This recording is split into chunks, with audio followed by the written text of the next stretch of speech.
Allow the two It's okay. It's okay. Off your mind. It's okay. Off your mind. Like me. Chai! Now wow, people wey suppose talk truth to power don't off mic. And if we talk, now 500,000 they go summer us call them hate speech. But fear not, Maiyegun don't come. Him go torchlight every corner, nooks and cranny of all these bad people where they spoil our country.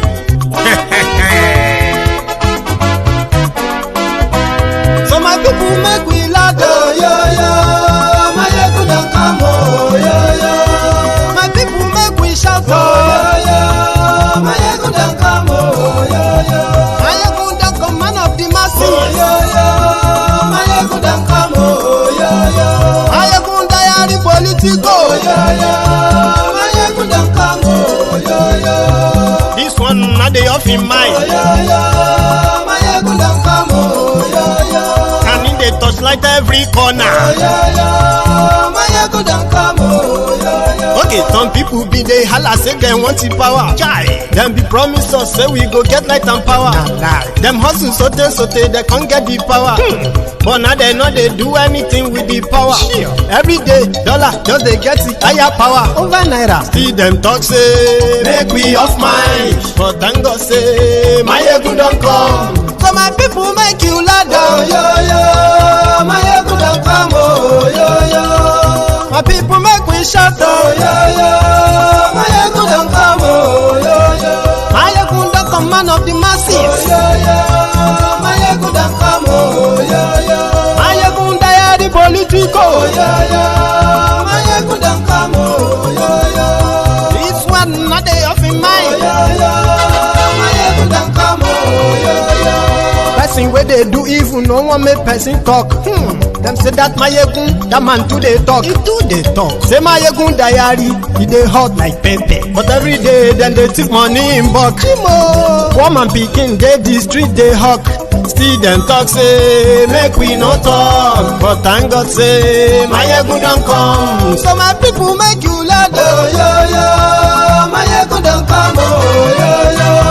My people make you shout, oh yo yo. Maiyegun don't come, oh yo yo.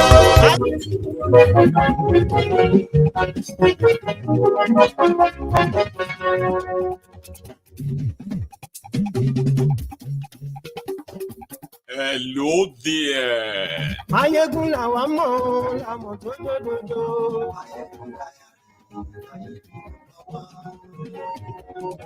Good morning to you, good afternoon to you, and good evening to you from wherever you are joining me from.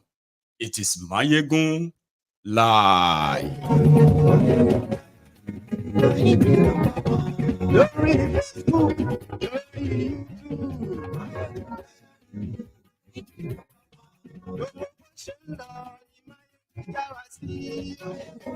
Please read the caption of this broadcast. Invite your friends, invite your not so friendly friends, and tell them that Maiyegun today.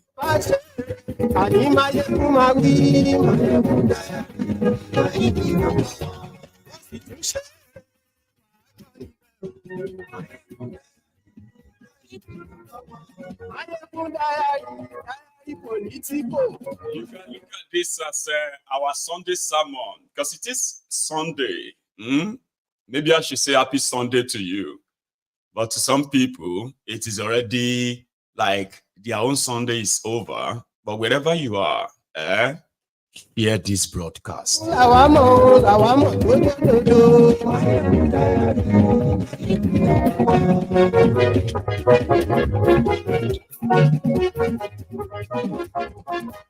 The Lagos Abobakus. Tag them, invite from the Buharidins to the Buharidideris. Straight up to the Lagos Abobakus, the Oshogbo Alimajiris, the bad starts, the bad idiots, all the Sai barbarians, their clans all together. Tag them that Maiyegun today. They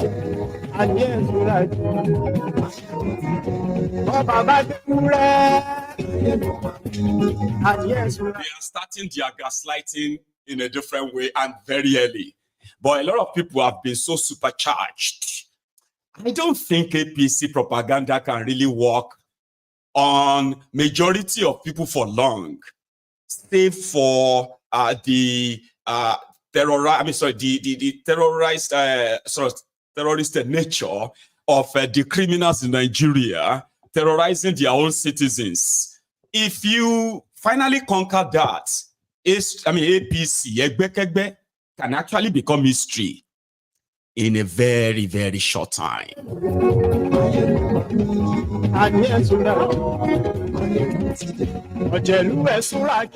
So for those who have been part of our Sunday sermons in the past, I think it is always ideal, right, to read the caveats. If this is your first time, or maybe second time, if it's your second time, that won't be a problem. So that means that the first time was good, so you came back. Sunday sermon on MaiyegunsDiary Politico is a no holds bar session. It is a session where I speak my mind, even though that's what I do all the time. I speak my mind in a way that I address the criminals in charge of Nigeria. I address them as what I see them as, criminals. I do not have respect, regard whatsoever for anyone inside the rotten system called Nigeria system. I do not have any respect for them, and I don't pretend. Do you understand? So it simply means that if you are one of the type who joined Maiyegun because I was probably treating something that was really much like looks fancy to you, I was talking about somebody you don't like. Sunday sermon is a sermon whereby I may actually touch the people you like too, especially if they have been fingered in any of our findings. So what I'm trying to say here is this, okay? On Sunday sermons, right? If you are the type who have a soft skin, we say your skin no thick, easily offended. Oh, Maiyegun, I love you so much, but in fact, I'm so disappointed in you. I didn't expect you to go and talk about Baba. It's better watch this. So. And to those of you who they denied the entitlement of, or maybe some of you have become so maybe bullied to see old age as an entitlement to be stupid and be criminally. Well, on MaiyegunsDiary Politico, everybody get their size, including that politician that is the age mate of your grandpa.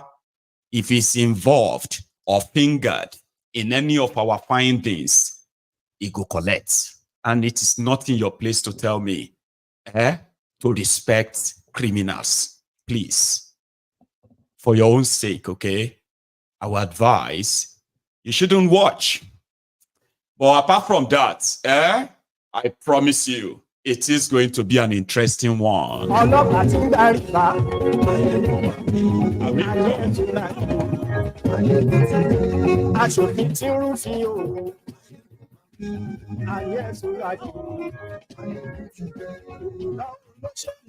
If your papa be one of those destroying that contraption, Nigeria, I will fire your father or your mother.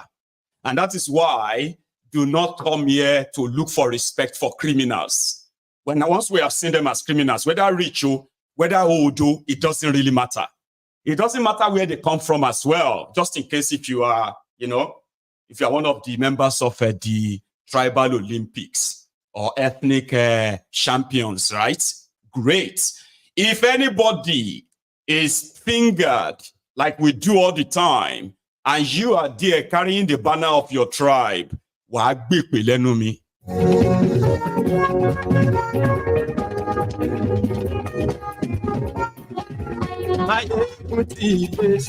so now, Mutide, good morning to you once again. Good afternoon to you, and then good evening to you from wherever you are watching me from.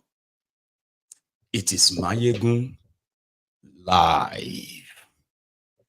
There is one clarity, okay, that I want to make quickly too. To many people, I don't know what you see me as.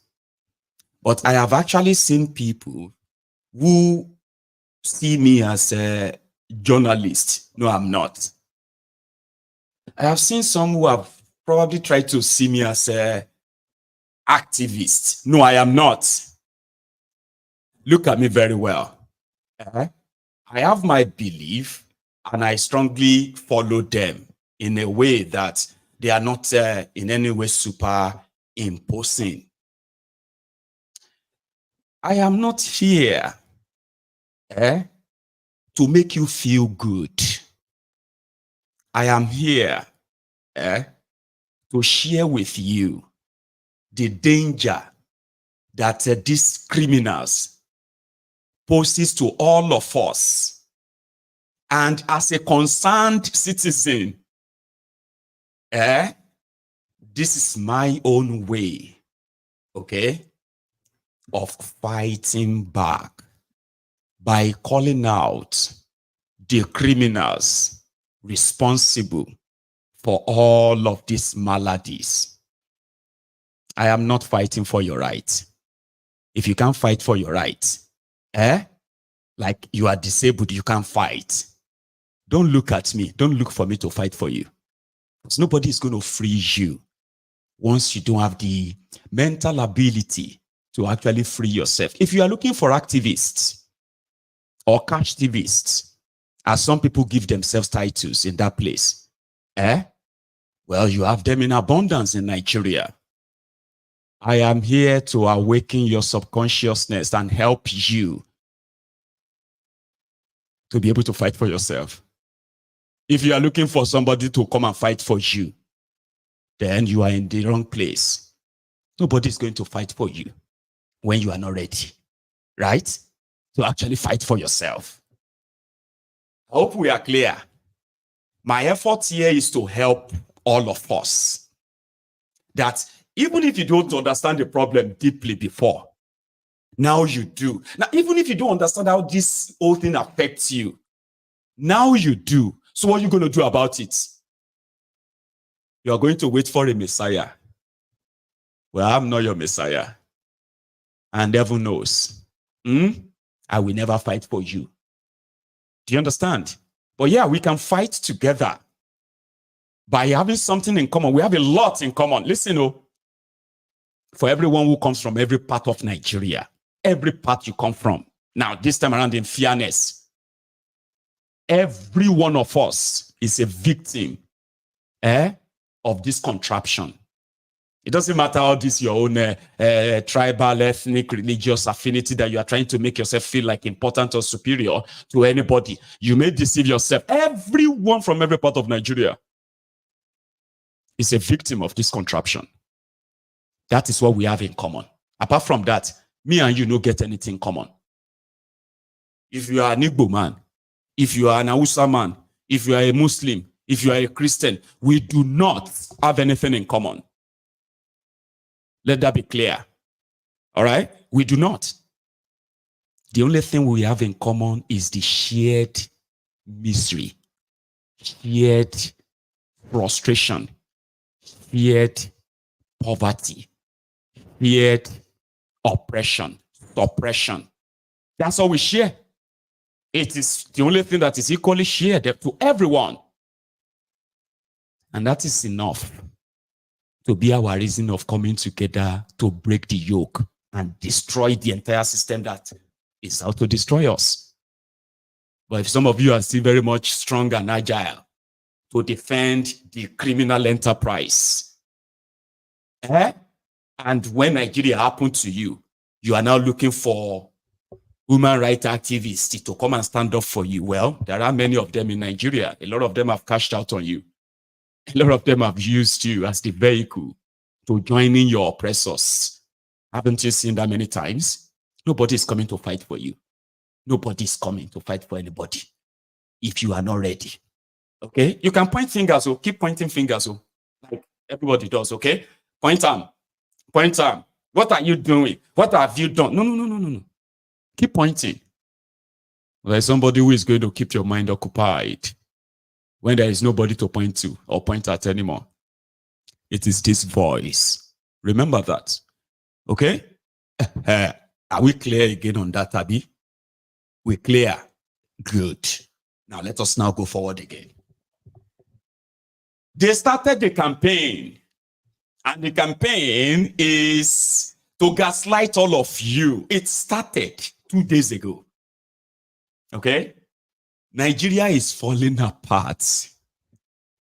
It's just going to take one single spark.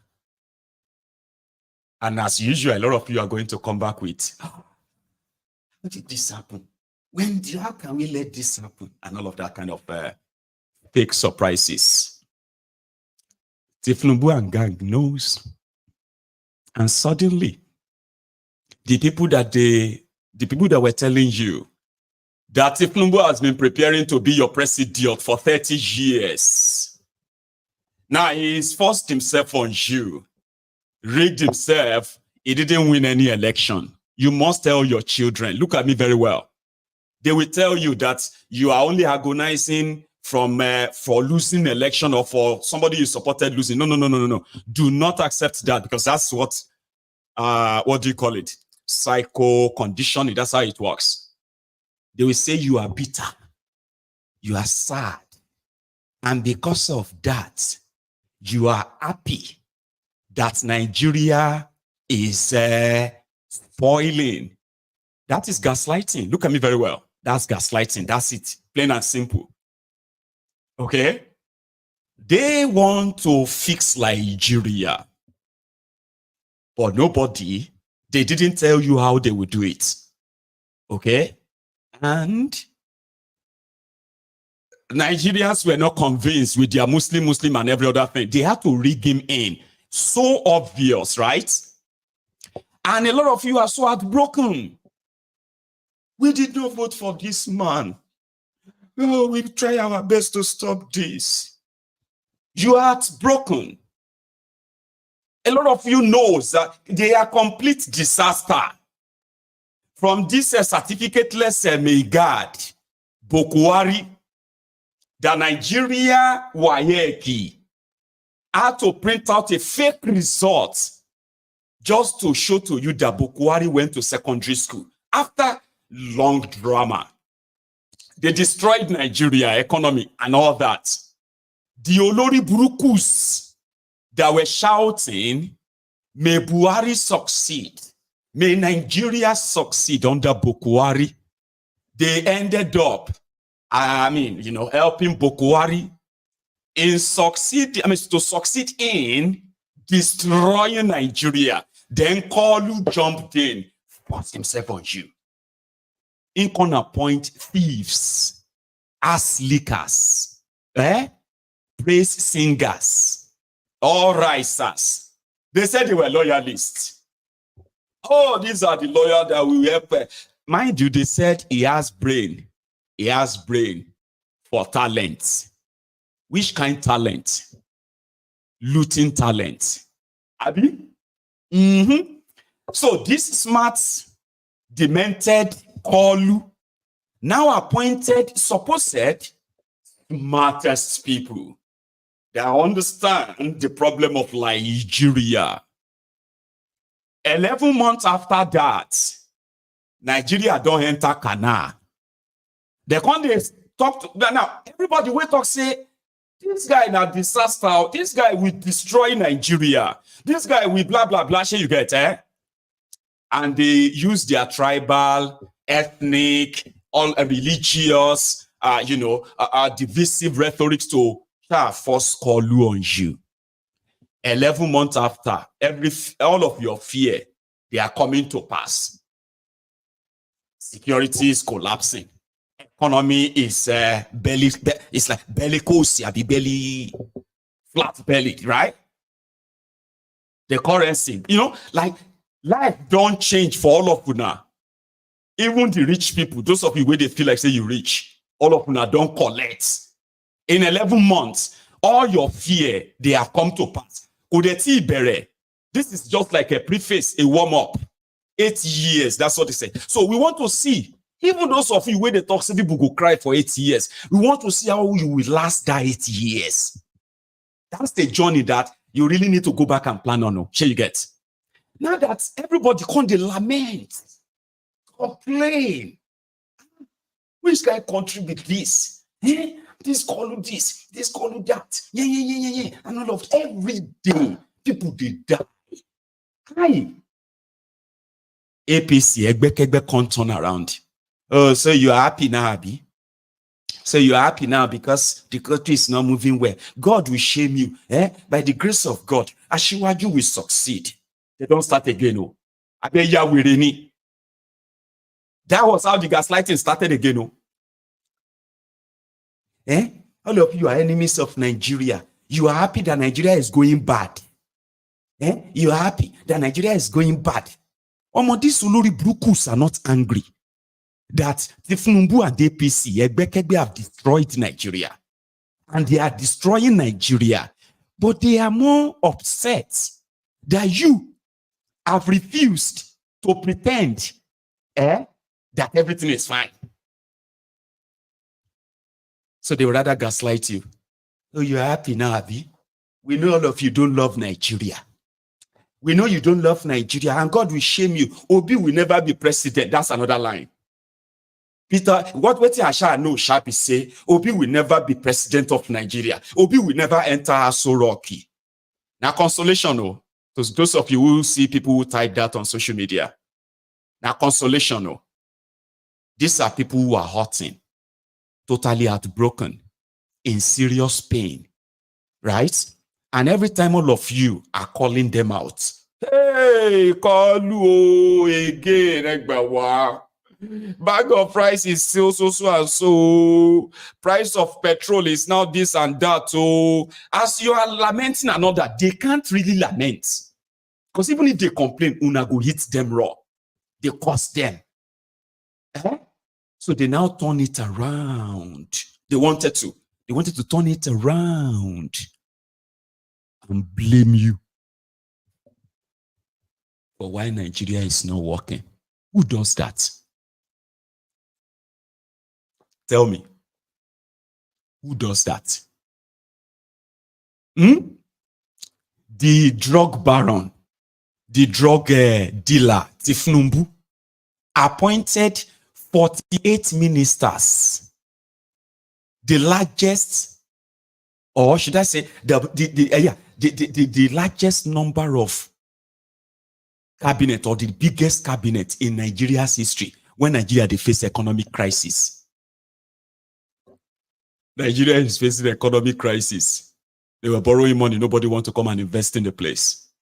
Nobody want to associate with criminals, drug dealers, money launderers, human traffickers, the characters that Thiefnubu put inside this government. No genuine person is going to do any business with that. You think it is because we hate Nigeria? There is nobody that hates Nigeria. More than the criminals who are destroying Nigeria. They are the ones who hate Nigeria so much. But they turn it around and say, because all of them they complain, that is why the country is not working. Haba. Now we sign the money where they take go buy yacht. Now we sign the money where they take renovate presidential houses and vice president, building new houses, offices with borrowed money. Now me and you, but it is APC, your mind is not good. This is why your mind is not good. Because your mind is not good. It is getting the criminals confused. Thiefnubu is confused. So you all need to love Nigeria. There is nobody that hates Nigeria more than the people that you gave everything to. But they turn around. They still took everything from you. So they now started the campaign. People didn't know. May Thiefnubu succeed. Papa, what should be bored now? Some people online didn't know that it is not just online, no, even offline. Guys, if you are not on YouTube, you won't see this. But go on YouTube, you'll see this image. See the poster on the right. If president fails, Nigeria fails. If our president succeeds, Nigeria succeeds. Support President Thiefnubu, Baba. Oh yeah, what is the support that Thiefnubu need? That will now change Nigeria. They know there is no other support. Somebody who is in control of everything. He has been appointing people that they said he has talent to discover. How can you even believe that a drug dealer, heroin trafficker, how can you even believe that a money launderer, a kleptomaniac, a thief, somebody who rig election, force himself on you? How can you even imagine it in this world? That is coming to come and do something good? How? So that is why they are now gaslighting all of you. Listen now, no let the naira gain strength, not because the minister of darkness, the peculiar mercy, Penkele mercy, Adelabu, that is asking you to turn off your refrigerator, turn off your freezer to save energy. That is not the people. Look around. Look at every ministry where they have 48 individuals. 48 individuals. Multiply that by 50. 48 by 50. I'm talking about some of them who also appointed their different aides, advisors. All of them working for Thiefnubu. Thiefnubu has made, in case if you don't know this, Thiefnubu has made over 12,000 political appointments in the last 11 months. I'm not joking. Over 12,000 political appointees he has made. And all of them are going to get paid. All of them are probably going to be given cars. All of these are going to be funded by the poor country. But now you be the problem. Because you know they wish Nigeria well. What happened to, if millions no wish Thiefnubu well, what happened to the millions of you when they wish him well? That's where you will know that's how propaganda work. That's how gaslighting. Even though you're no be say anything, but they give them worry. Thiefnubu and the destruction of Nigeria, it is like a state capture. And a state capture means the country is being bled from all angles. Not even those who are defending them, supporting them, will be spared. Go and look at them now. Go and see the APC, Egbekegbe. Awashi Dede. Dabi Mosheda. Those who believe that if they are suffering, why should you not be suffering? All of us should be suffering. And that is patriotism.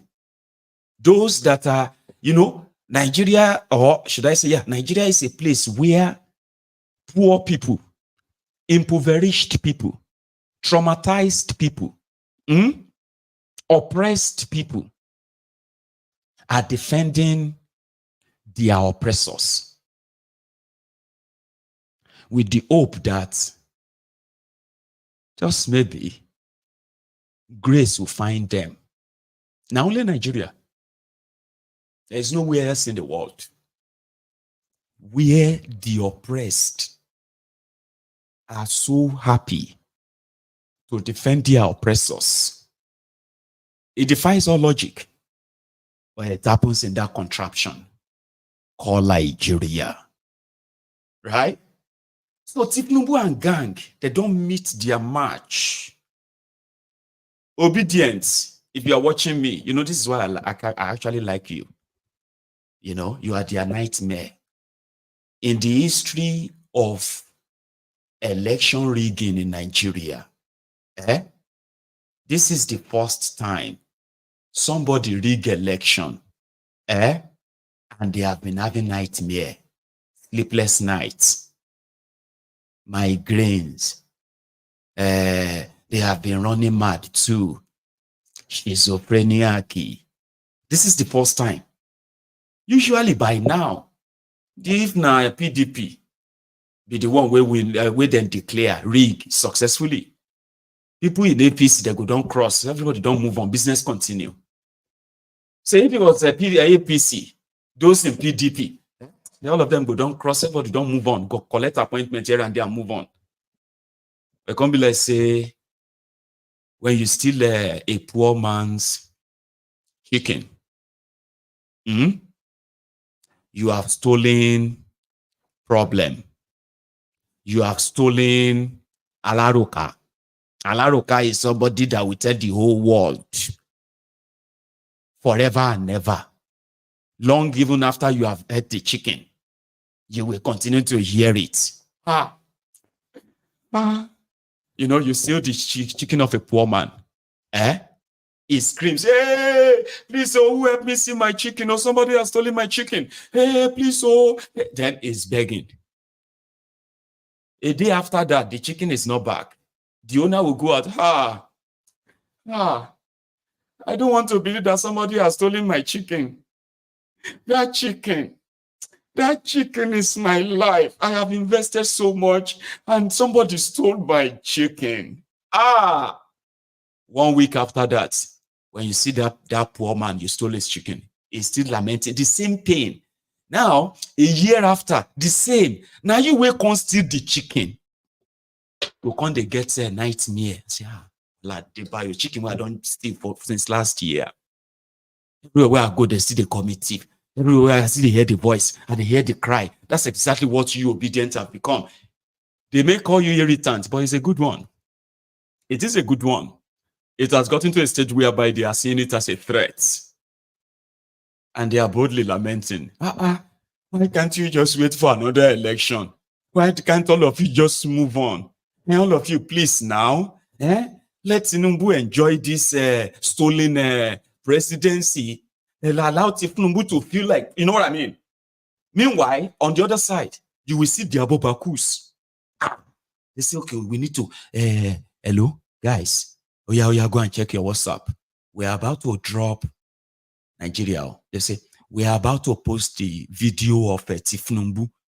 We want you to go there and begin to say, oh, wonderful, excellent, amazing. Oh, my president. Because all these obedient people, they are too many. They are going to bombard the place now. And their comments are always going to be at the top. And that's the comment the whole world will be seeing. And the whole world is looking as if to say, who be this man? Is this the president? So it's like all of you don't, una drag them naked almost every day at every given opportunity for free.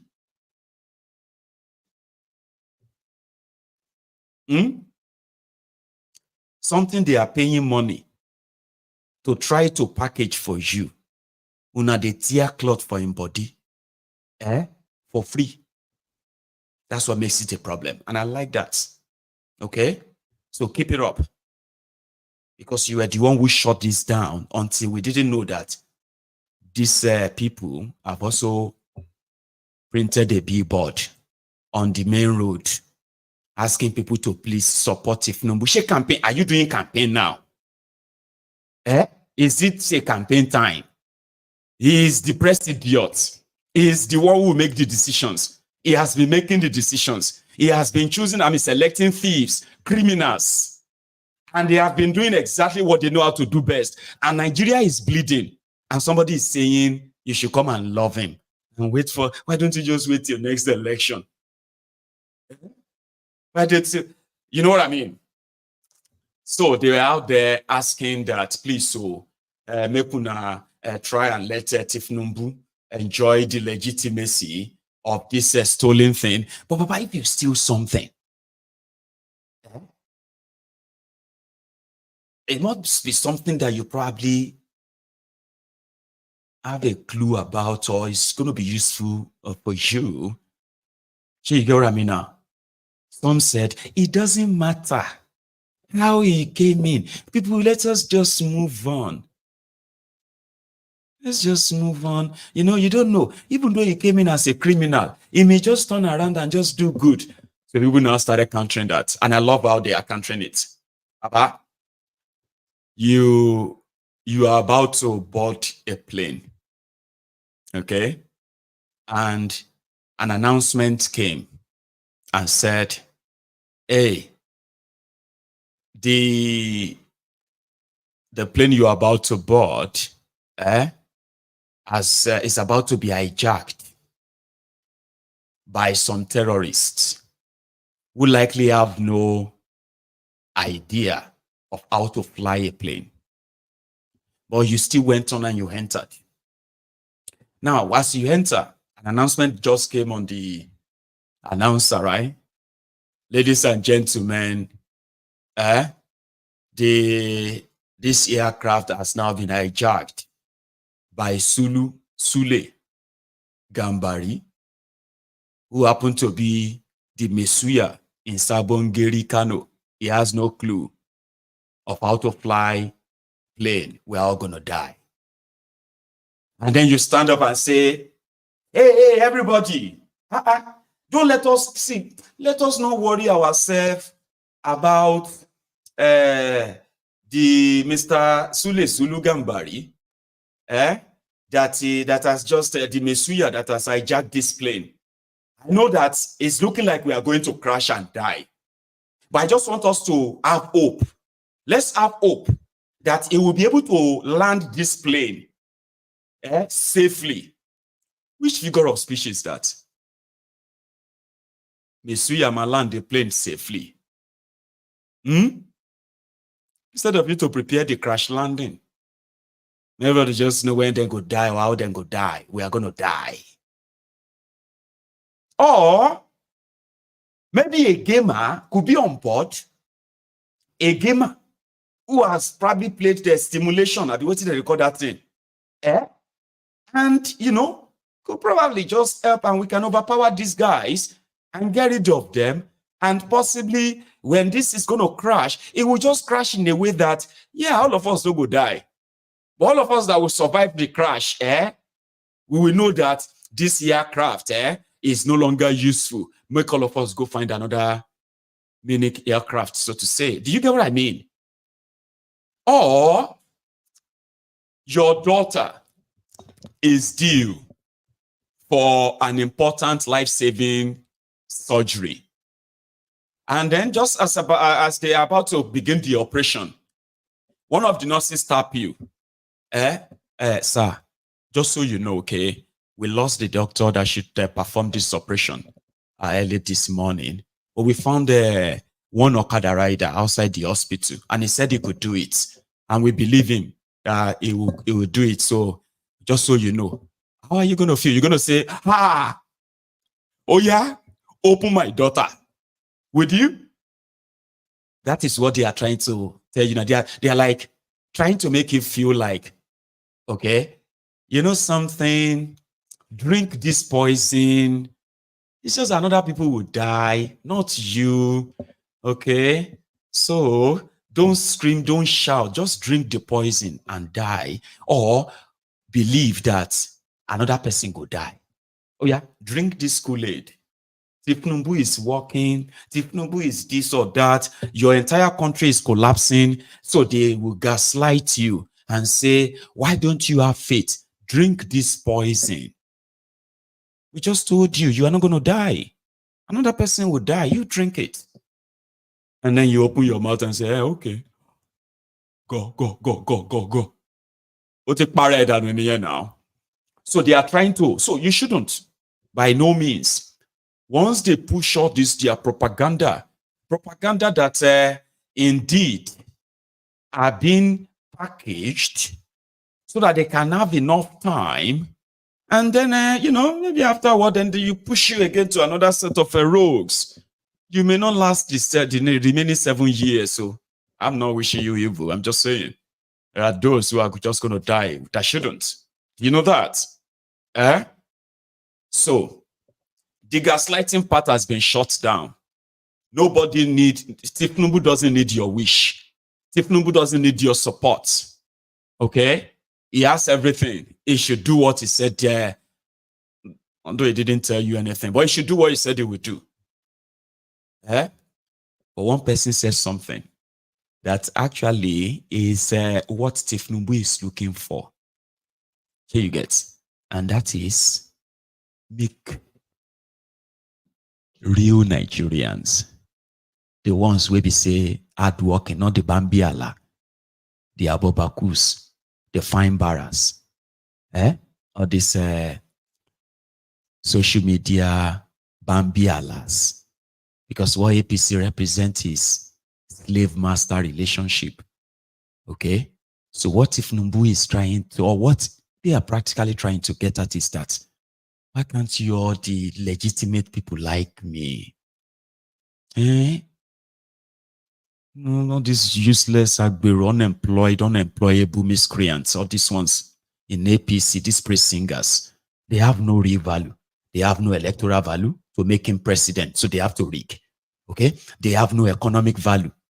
Okay? They have no educational value. They have no real value, no value.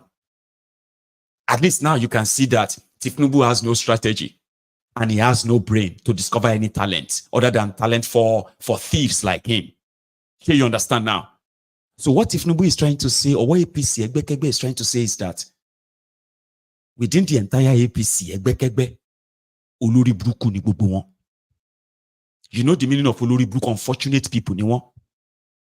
In their rank, from A to Z, they are criminals, economic saboteurs, enemies of Nigeria.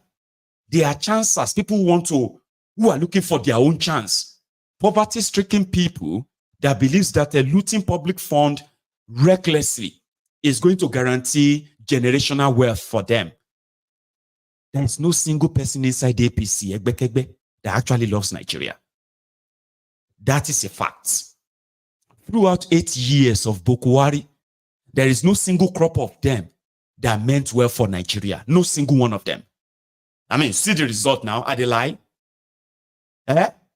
People that love their country, now so that they run them or ruin them. Now, Thiefnubu has picked other people. Okay? And look at Nigeria now. What does that tell you? It simply means that Olori Buruku ni gbogbo èèyàn tó wà l'APC. Olori Buruku ni yín. You just won't agree. Because Olori Buruku will never agree. Olori Buruku làwọn. There is no intelligent person that actually loves Nigeria inside APC. Okay? That should put together, genuine policies that can help Nigeria out of this hellhole. Have you thought about that? Are they not the ones making all these, their laws, making all these policies, borrowing all this money? Are they not the ones? Is it not APC? So tell me one person inside APC that you can say, if they had allowed this one, no single person. Criminals from A to Z. That's why they turn around and say you are the one who hates Nigeria. But they are the ones who are collecting the state allocation, converting it into dollar to go and buy properties abroad, pay the school fees of their children 10 years in advance. Lovers of Nigeria. Subsidy is gone. Then borrow money, 1.5 trillion naira to buy cars, build house, build offices, buy this, buy that. None of them for you. So tell me, how many years do you think it's going to take them to really have people who really care about Nigeria or love Nigeria? So you look at me and say, me, I don't love Nigeria. But you are defending the real enemies of Nigeria. Simply because they are from your tribe. They are from your ethnic nationality. You are worshiping the same religion with them. So that automatically makes me the enemy who have done nothing. I have done nothing. But look at them. That could see anybody in APC to really like Nigeria. Anybody to really were patriotic for Nigeria. No single person. Every one of them, chancer, opportunists, put them there. Looting, put them there. Impunity, put them here. That's who they are. But then they turn around and say, you should love your country. Stop demarketing your country. How? So Thiefnubu wanted all of you, hardworking people, responsible people, people who did everything by the book, those who didn't cut corners, who didn't forge certificates, who didn't rob the treasury, those who didn't shortchange the country, Those who didn't sabotage, all of you where they do things like normal. You are the type of people Thiefnubu and his gang believe they can attract. They say, oh no, now only criminals. Criminals that they attract to APC. Maybe me talk more. If I lie, tell me, say I lie. Not a single one. These are people. It's not even just being stealing. You see, sometimes we think, oh, these are thieves. It's beyond thieving. It's beyond stealing. It's actually the intention to wreck your own country and think that nothing will happen. Then turn around and start propagating lies, flying lies here and there, and hoping one of them will stick. But in reality, Nigeria reality, Nigeria to work now. So you need to pray for your country. This is a gaslighting. If you are talking about that contraption, somebody is trying to tell you, what have you done? What have you done to help Nigeria? There's nothing they want you to do for Nigeria that you haven't done. No? But there are people whose job every day is to destroy that country. And who are those people? APC.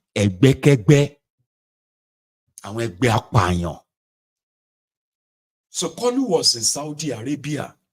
He is still in Saudi Arabia, by the way. This is not the Ahmed Bola Tinubu I know. Since 1992, when I encounter you, I don't think this is the Ahmed Bola Tinubu I know. That calls me his friend, and I call him my friend, and calls me my son, and I call him my father. This is not the Ahmed Bola Tinubu I know.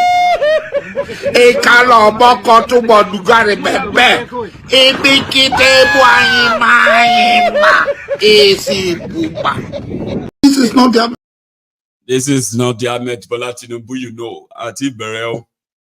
Pastor Ruga Ikene Shatabandu Agboworin Baba Oja, the former special advisor to Bokwari on burial arrangements, condolences visits, as well as trader money. Ikene Shatabandu once said, we all pray for a country that is peaceful and prosperous. But God allows us, by our voting, to show him whether we mean the prayers we pray or not. You cannot wish this country well and vote for someone you do not believe in. You cannot. Know that your vote carries the answer to your prayer. 70 years old man. Pastor Ruga once said that, and this was the guy. You see that guy? It was the guy that did all of the legal paperwork of how Thiefnubu became the landlord of Lagos. That fake Pastor Ruga. He happened to be Thiefnubu's lawyer, as well as Thiefnubu's attorney general when Thiefnubu was governor. All the lands that have been shared among different political associates, the political loyalists, trustees, and the rest of them of Thiefnubu, that it will take the people of Lagos probably 50, 100 years to legally collect all those things back from Thiefnubu and his cronies in Lagos. Fake Pastor Ruga helped Thiefnubu establish his foot in that mega city, the mega slum of Africa, Lagos. So he knows him very well. He knows Thiefnubu very well. And somehow, he wanted to be president after Bokwari, but his master, Thiefnubu, had outplayed all of them. It was too late. But he still left that warning. And right now, Pastor Ruga has disappeared. And the shege that is due to Nigerians are being shipped down. Wholesale. Now everybody go collect. Even Asari with a speaker in tongue, he never reach. Listen, KOOLU is in Saudi Arabia. And this is the World Economic Forum. Okay? They have got some guys there to discuss the global politics, economics, and all that.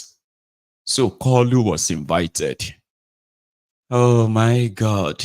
I am going to put you through about 5 minutes, 5 torturous minutes. But let me help you out to handle it, okay? He was there doing his bulaba balablu, incoherent, no direction, but he was very there to give them the word salad. Oh, it is a little bit, it's very cringy and irritating, but I'm so sorry. You just have to watch this. KOOLU, he said he removed subsidy. Another lie he kept telling the world, and the world knows he's lying.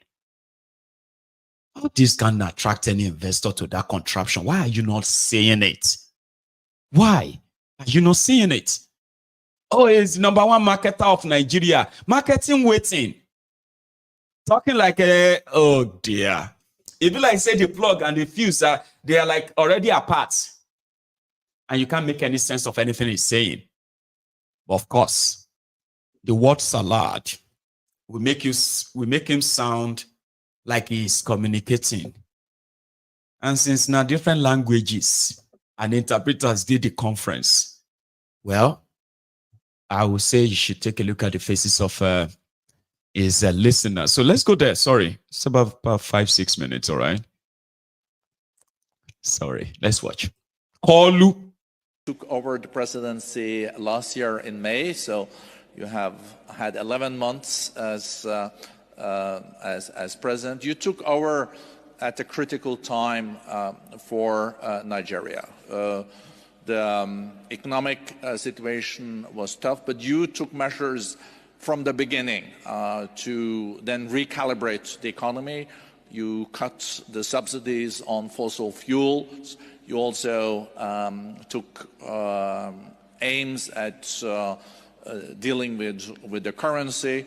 And of course, it's been a tough year economically for Nigeria, but I guess you're now seeing also some light in the end of the tunnel. And Nigeria being such an important economy, not only in Africa, in the world, how do you see now the prospects and what are your next steps to really make Nigeria's economy grow further? Thank you very much. Salam alaikum. And let me, in addition, join in congratulating the Kingdom of Saudi Arabia for putting this opportunity together. I know it's not easy. For Nigeria, we are immensely consistent with our belief that the economic collaboration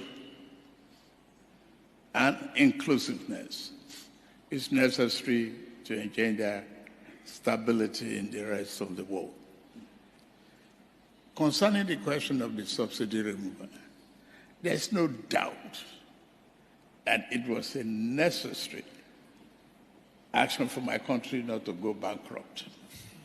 One, to reset the economy and the pathway to growth. It is going to be difficult, but the hallmark of leadership is taking difficult decisions at the time it ought to be taken decisively. That was necessary for the country. Yes, there will be blowback.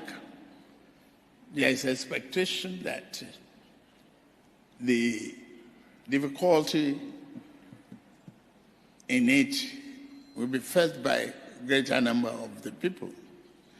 But once, I believe it was their interest that is the focus of the government. It is easier to manage and explain.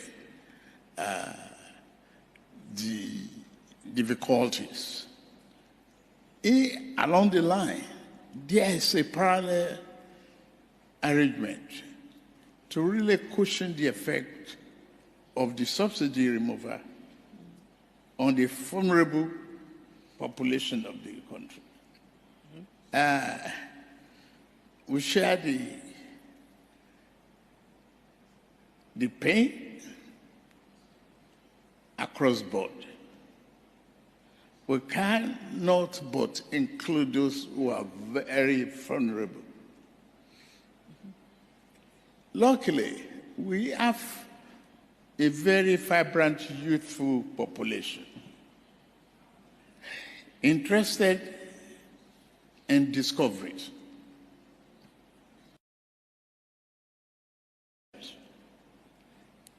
And highly ready for technology, good education, committed to growth. We were able to manage that and partition the economic drawback and the fallout of the subsidy removal. Equally, it engendered transparency, accountability, and physical discipline for the country. And that, to me, is more important to focus on what direction we should go. And we pursue that rigorously. The currency management was necessary equally to remove the artificial element of value in our currency.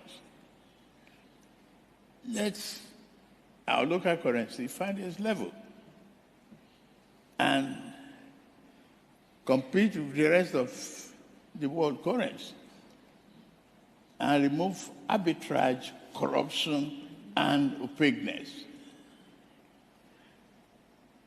That's what we did. At the same time, that's a two-engine problem in a very turbulent situation for the government.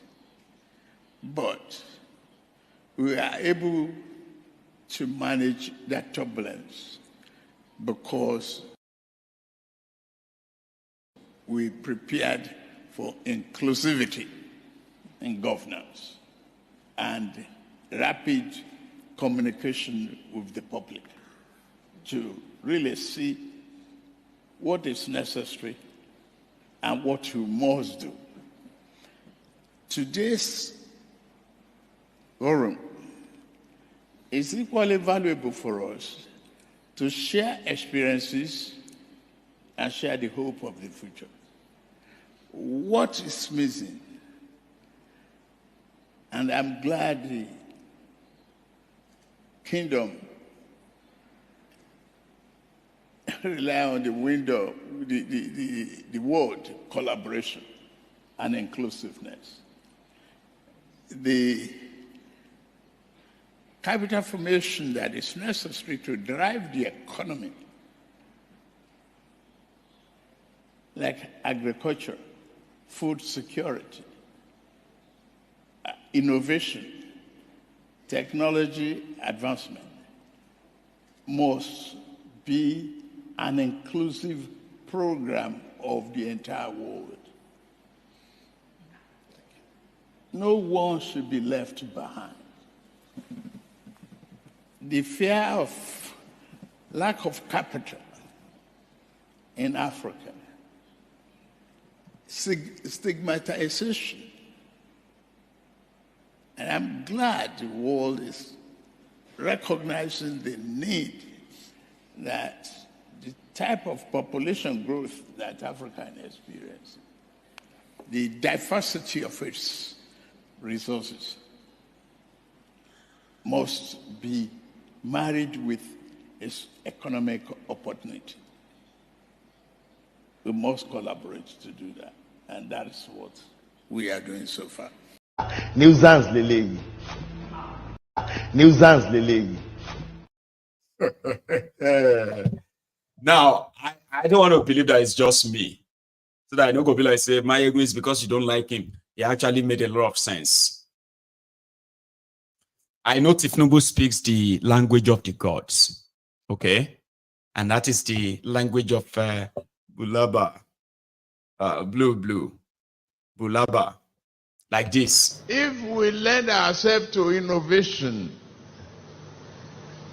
we can create wonders. Here is a successful, again, a town hall, different from Blue, Bulaba. So, just to remind you, but when Thiefnubu speaks, right, most of the time, that is what I hear, okay? But because he can drop in all this fancy word inside those things, right, to make it look like it's making any sense, all right? Well, a lot of you may be better than me. Tell me, could you make any sense out of all Thiefnubu said?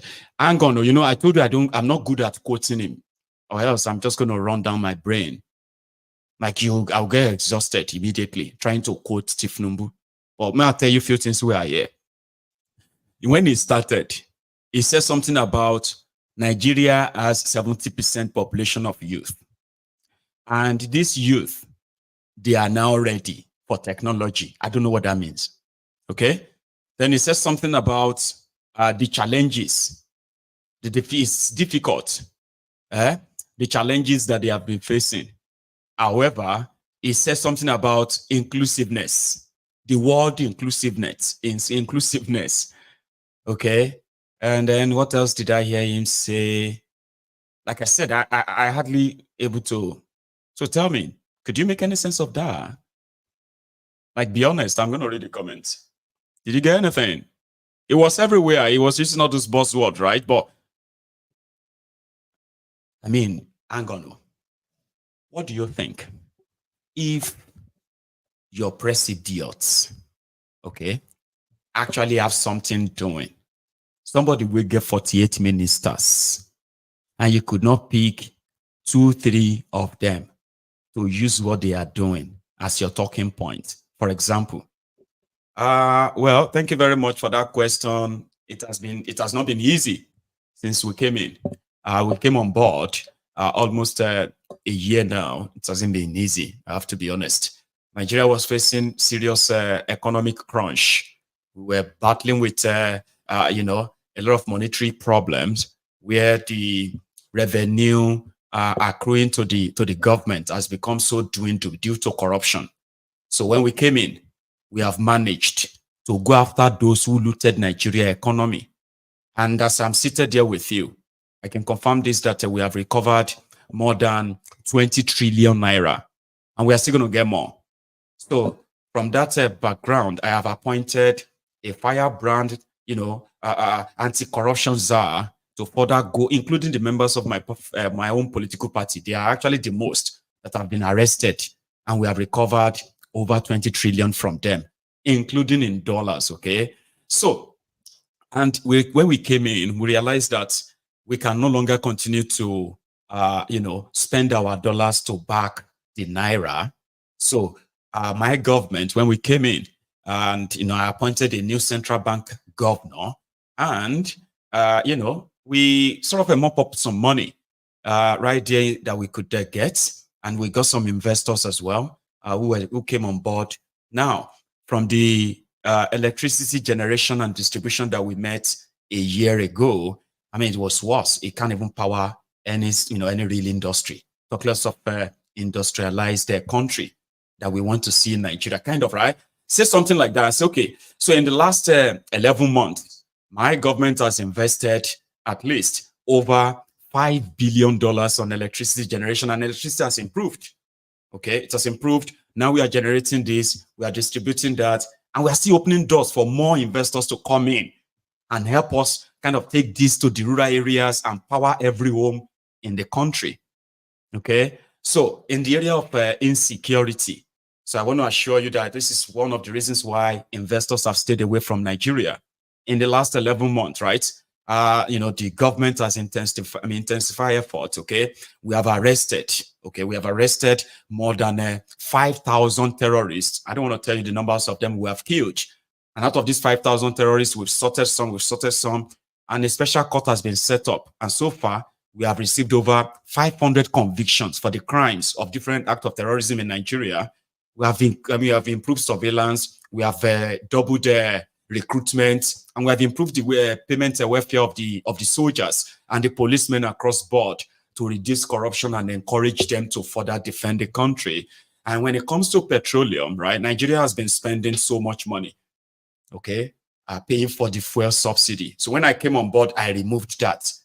And within the space of 3 months, I've been able to save over, 2 trillion naira. You see, this 2 trillion naira, with some little money I found elsewhere, we have managed to put 2 refineries back now are operating. Then we have a big one coming on, which is private, it's not government, okay?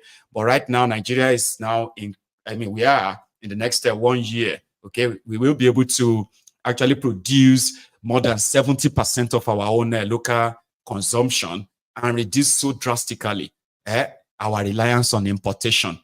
These are things that people will sit down there and be like, oh, that's prospect, okay. Man, I think I'm going to go do something in Nigeria. I think something is happening in that country. But you sat there. You're talking about difficulties. It's difficult. We have this, we have that, and all of that. I mean, you could pick any. Like before we came on board, you see, there is a ministry called the Ministry of, Ministry of Humanitarian and Poverty Alleviation, right? You won't believe this, guys, right? We are talking about a ministry that was bragging to be sharing over 500 billion naira to poorest people in the country, and there was no a single register. My government has arrested the former minister and everybody in that ministry under R, and those who have already been indicted, they are already waiting for their day in court. They will be tried for their crime. We've recovered so and so. So in the last 11 months, I have put together a team that has now managed to develop a system, a technology. We have there 70% of Nigerians are young people. So we have been able to carve out some great minds from them, and they have developed this software, developed this template for us to actually verify and register all the vulnerable people in Nigeria that need support. And I've also ensured that adequate funding has been provided for that purpose, where Nigerians, poorest Nigerians now are having access to that stipend we are giving to them. Our hope is that if our finance or if our income improves, we are going to increase how much they have access to. Come on, man. Me only president in man sorry. Tell me, say I don't feel be your president if I talk like that. If I am already your president and you hear me talking about all this abroad, even you, won't you be proud? Even you will be say support them. All this is where I just talk right now. If there are things that does exist, if there are, if all these things are things that exist in Nigeria, where you can say, oh, Nigeria is not there yet, but I can tell you there's so much work going on electricity generation and distribution, infrastructural development, no joke or more. See, the fact that they have even arrested more than 90% of those who work with Bokuwari, and they have collected over 20 trillion naira from them is enough. Now they are not borrowing money. They are now investing in the country. And these are the pointers, things they can either work or fail, but you will never be blamed for not trying. If I sit down somewhere, they talk about these things as your president, you say, sure, you know, go like me. But one bala blue, Bulaba, who prefer praise singers, ass lickers, forced himself on the supposed 200 million people. And he became the #1 embarrassment for the entire contraption. Listen to Kagame. Innovation. You're also being one of the leaders behind the Africa Continental Free Trade Agreement, and a successful implementation of that could add a lot of growth to Africa, and it can become one of the largest single markets in the world. Listening to your colleagues here, but also the complexities, how do you see Africa in the years to come? How can Africa manage in this transformative decade, as Kristalina was mentioning? Well, thank you very much. First of all, I want to thank the Kingdom of Saudi Arabia for enabling us to be here to have this very meaningful discussion. Straight away to the question, it's even more complicated than that, and we cannot understand where we have come from as Rwanda without looking at the history, the geography, everything is complicated that we have to deal with. And even in the development of our economy and our country generally, it's like you are always fighting for every step of the way forward. And that therefore means when we are talking about inclusivity, it's not just a word, nice word, and with a nice meaning. It's a lot of work to do, even complex, like in our country, and that background I've just mentioned. At the same time, we don't look at ourselves just as Rwanda and with all those complications about history and geography and so on and so forth. We see ourselves in the setting of the continent of Africa that has a lot to share. So growth we have realized and continue to realize is driven by what we try to do within the country itself with those constraints, but also looking at what you can do with the sub-regions we find ourselves in or cooperating with. But everything adding to the optimism that was talked about, looking at where Rwanda has come from and where it is now, should actually add to the optimism that people should have, looking at even a much wider aspect of where the world is coming from and where it is going, and therefore also Africa and where it is going. In our case, I'd say a few things that tie all those together. One is putting the people at the center of everything we are doing. And therefore, that means investments in our human capital. How do we develop it, and how does it find that space to be able to contribute and to their own well-being and development?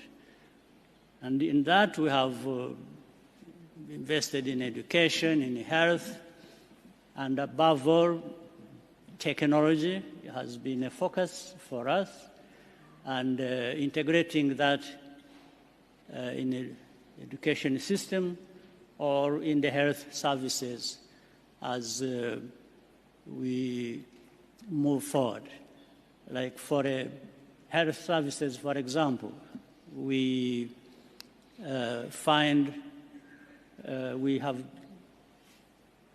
made use of technology like drones, where you find drones are developing and are delivering health services to rural hospitals and so on and so forth. So I'm talking about investing in education, education and technology and health, but being brought together by that technology that we also invest in. I think that was mentioned, and technology keeps changing, and it's evolving to new levels of complexity. That's why we're talking about artificial intelligence. Even that area, Rwanda has not been left behind. We are investing in that, as well as we invest in agriculture. How does it... Innovation. At least you heard him. Abi, that's what they were asking Thiefnubu to tell them. Okay? That, oh, we have invested or we have introduced technology to healthcare, education. So somebody said, so you, Maiyegun, all these things where you they talk. When I was giving my speech, somebody took it serious. I know it's a joke though, but all right. Somebody said, all these things where you they talk, Maiyegun, and you say yourself go have to be lying. I said, if I was your president, 11 months is enough for me to actually start something I can talk about. Here you get. And that was me, where imagination won't kill me. But it's a good thing now. You know, it's a sign of a healthy brain. Some of you don't know, or maybe you do. It is actually a very good sign. It's a sign of a very, very good brain. If you can create scenario like that, quickly, sharply like that, it means your brain is. So my brain is very, very good. I know. But like 11 months now, you know, I could have all of that. I just look at all my ministries and say, okay, you. At least I've been doing something in those places, something I can talk about and tell the world. That even if I won't lie, you know, some lies there where they say, you go just sit down there, they shake your head and say, President Maiyegun, now I'm going to kill you. But I like you. I like the way you lie.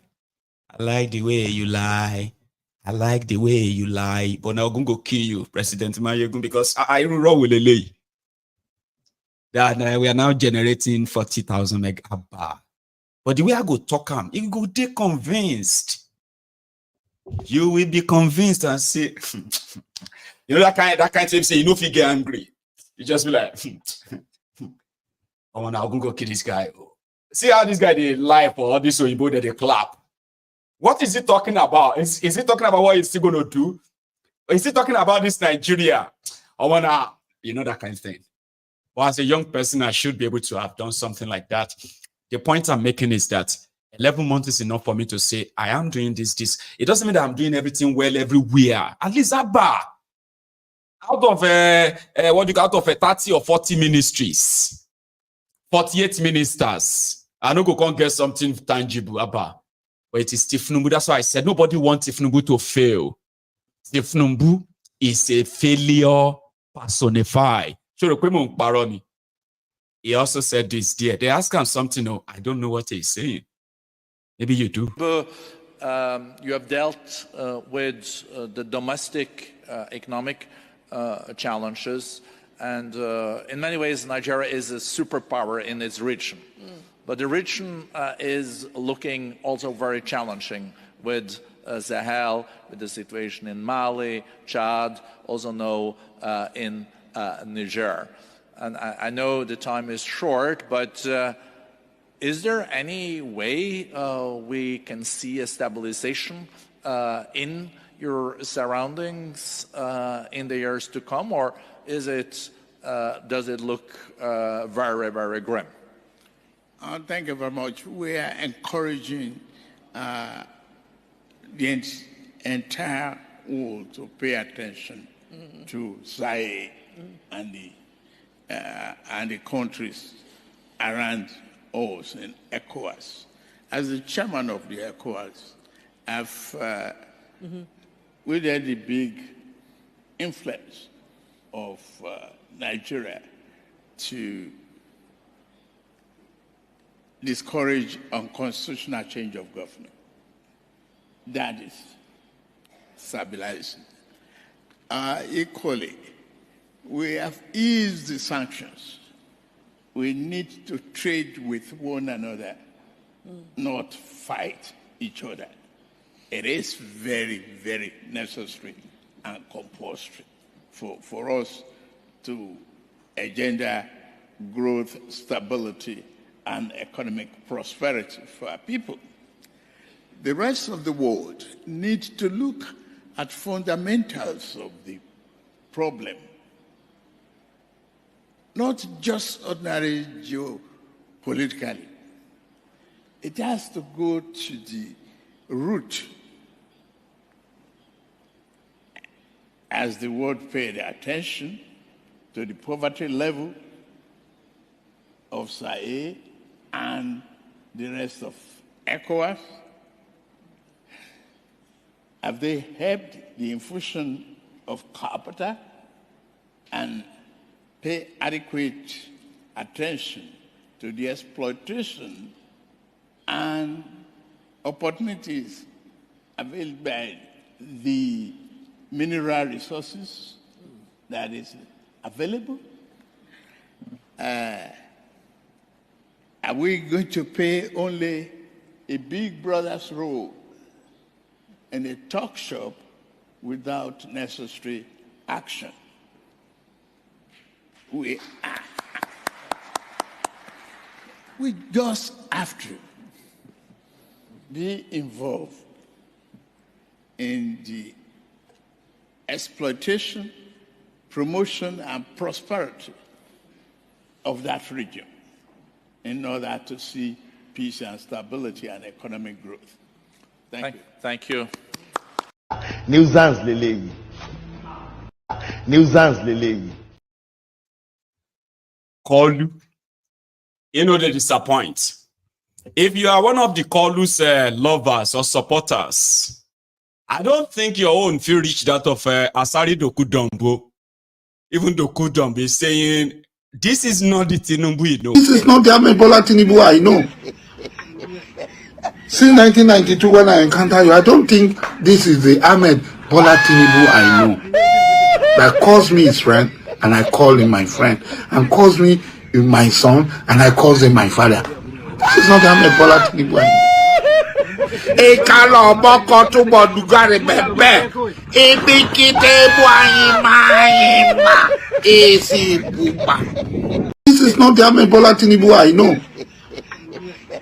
Since 1992 when I encounter you, I don't think this is the Bola Thiefnubu I know. That calls me his friend and I call him my friend. And calls me my son and I call him my father. This is not the Bola Thiefnubu I know. Ekalo boko tubo dugare bebe. Ebikite buayima. Esi buba. Nuisance lele. So that you don't forget why you are laughing. But Asari can be very entertaining. Asari believe that they don't clone Thiefnubu. This is not the Thiefnubu that he knew. And it is just 1 year. About they have to get to know that this is the Thiefnubu you know. The shake just start in you. Nigerians said, "Yo, please, let's make this country comfortable for ourselves. A liter of petrol is 900 naira in my area here. NNPC says logistics. Please, NNPC, please now." Joe, NNPC, please now. NNPC says na logistic problem. La logistics, so they can't carry petrol everywhere. So it will last for 2 weeks. They are waiting for Dangote's delivery. Dangote refinery that is importing finished products, and you still think you are not living in a Gbajue country led by the criminals that are calling other person Gbajue. They are defrauding you. It's like the rat eating you.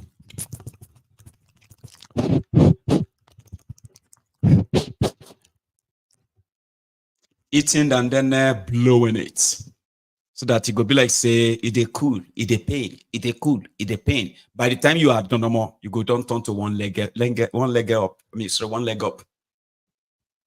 APC, they will eat all of you to bone until you are bold enough to say enough. Enough. This is enough. Kilo day until that time. Keep enduring. Okay? Keep doing it. But let's go a bit. So said that you are buying petrol for 800, 750, 900, 2,000 naira per liter. And it is because of logistics. So you are going to do that for the next 2 weeks. 14 days, they say.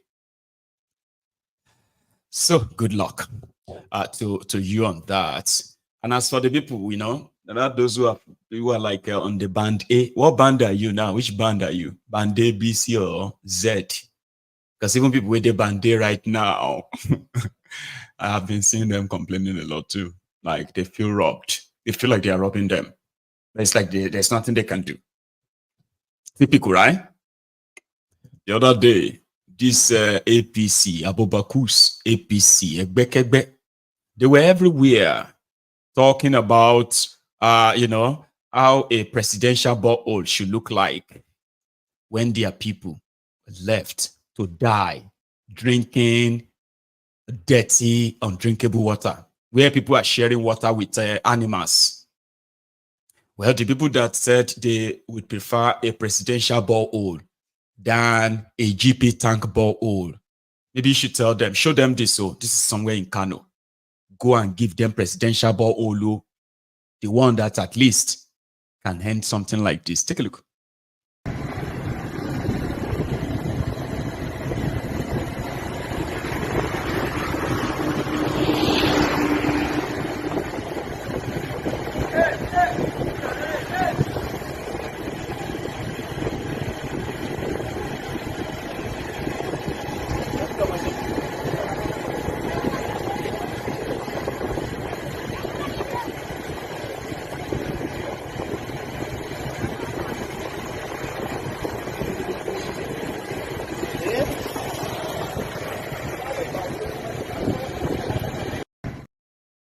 Water, and that is the ancient city of Kano. 63 years after independence, they do not have water. And that is a picture of the entire country, the entire Nigeria. Don't act surprised. At least they never ask you, say, may you come buy meat pie before you can buy petrol. Are they? Inside Thiefnubu's Nigeria, land. See, I don't really understand what's in the happen for this total like this, because how on earth I go come, they go come, they tell me say I must buy meat pie before I buy fuel. You rubbish olele buy. You must go buy meat pie before you buy fuel. Is this place open for a meat pie or open for a fuel station? You rubbish olele. This is total filling station, trying shit with the masses that we have to buy meat pie before we buy fuel. What kind of insult? Rubbish lele now. Continue with what? And they were proud of incontention. This is total rubbish. See, I know Nigeria is so corrupt, which I regret the day I was born in this country. It's unfair. This is unfair now. This is unfair. Nigeria is so... It is very unfair. But that is why we call it contraption. Keep living in denial. Watch out, my living denial. One of these days, when I send the video, see me. They will send me your video. Either, and I do really wish when they send me your video, it will be you lamenting, crying, and all of that when that Nigeria happened to you. Should you understand? See? So keep living in denial. Enjoy it too. My living in denial. It's our only country. We don't have any other country in the world. We do not, we should all talk good about our country. Our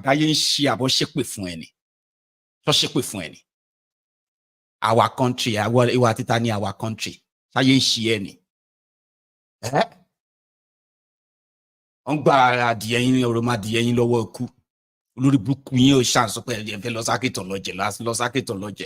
You want my living denial.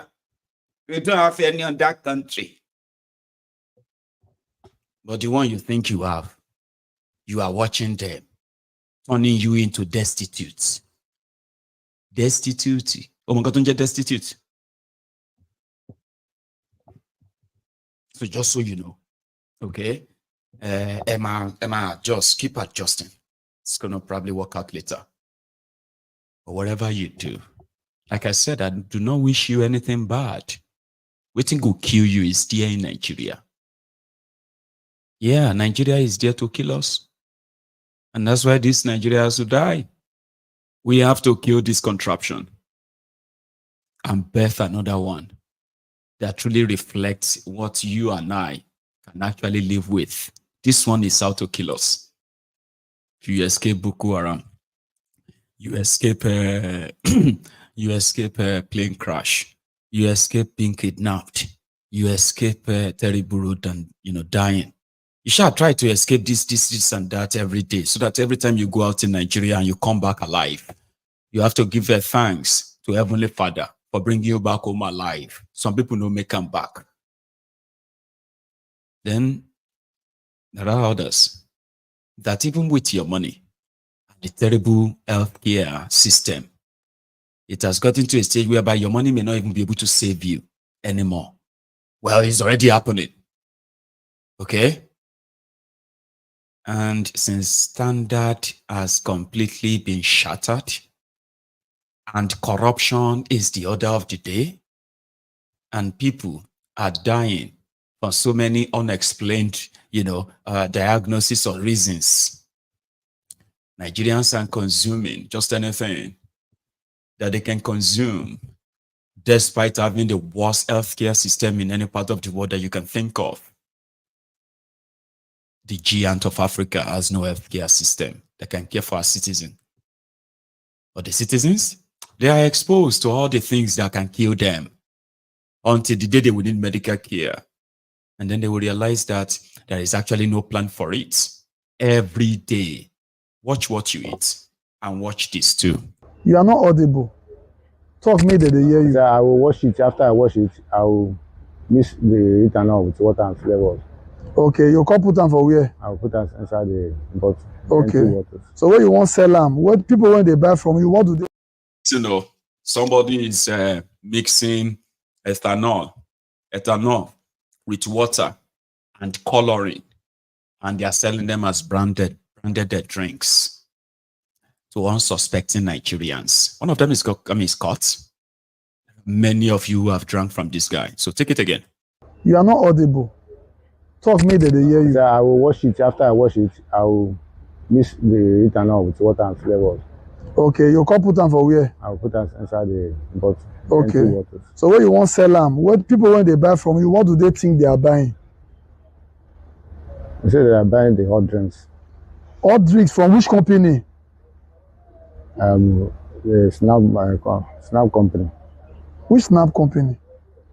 Snap company, and Chelsea company, and the Godos company. Now you are talking. So when you are selling to them, you make them think that you are selling Gordons and Chelsea drinks to them.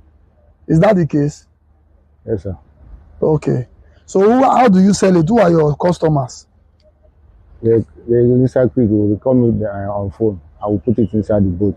Okay. So when you say give them, what do you tell them that you are selling to them? I'm telling them they are selling the hot drinks. Hot drinks from which company? Gordons and Chelsea. You tell them say now you they produce and yourself, or you they sell Gordons and Chelsea drink to them? I tell them say I they buy for nature. Okay, you they buy the drinks for nature. They say give them. Okay. So why do you choose this way of life? Because of the frustration. Frustration? Yes. So you think frustration is the justification to start producing fake drinks and selling to people? I started when I finished my primary school. I entered secondary school. I finished my secondary. Don't worry, I'm not interested in your history. I joined your business. Leave your history. Which bottle will be this one? Son, Captain Jack. Captain Jack. Okay. So when you mix the ethanol and water now, you put it inside this place. How do you seal it? Yeah, we use something like a knife and seal it. They use knife seal them. So you go be like they never open now.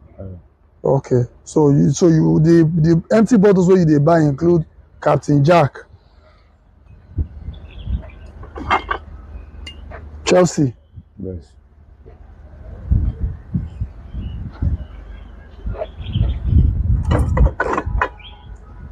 Gordons. Yes. So this drink now you do on yourself. Yes. You come buy this empty bottle, pour them inside. Yes. Okay. So who they buy and I go feel say na Gordons see they buy from you. Yes. Abi? Yes. So we already have 3 brands now: Chelsea, Gordons, Captain Jack. I'm seeing McDowell.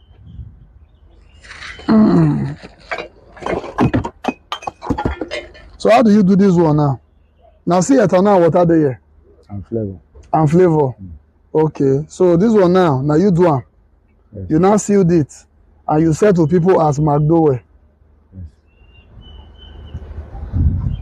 Yes. I'm seeing this one is what? That's a eco packet.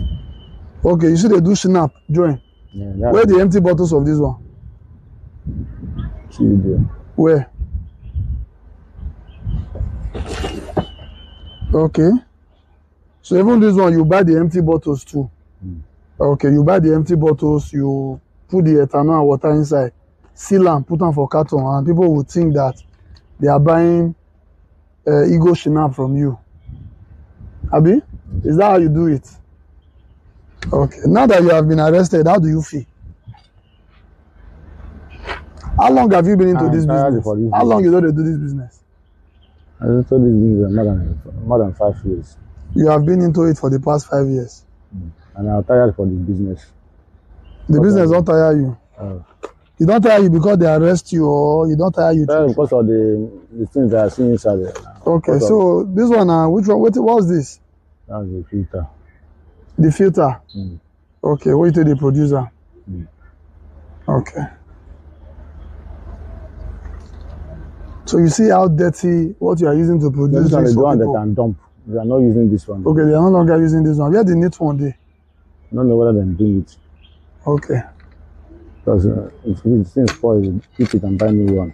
Okay. So which other products do you have here that we have not sampled?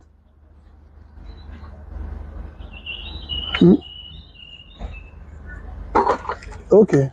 So so we've seen 4 different products now that you have been faking and selling. 1, Captain Jack, Chelsea Dry Gin, Gordons, even McDowell, and Ego Shinap.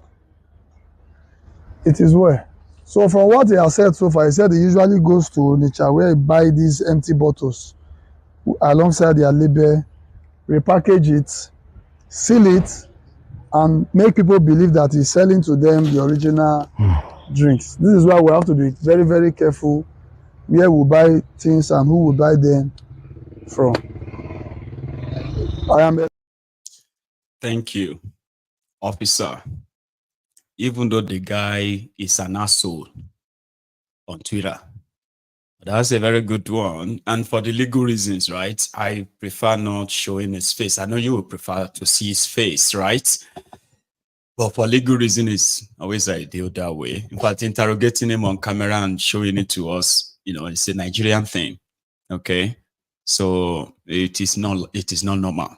But yeah, we can manage that, Abi. We can manage that. But the point here is that a lot of people are suffering from, kidney failure, organ failure, and these are healthy people.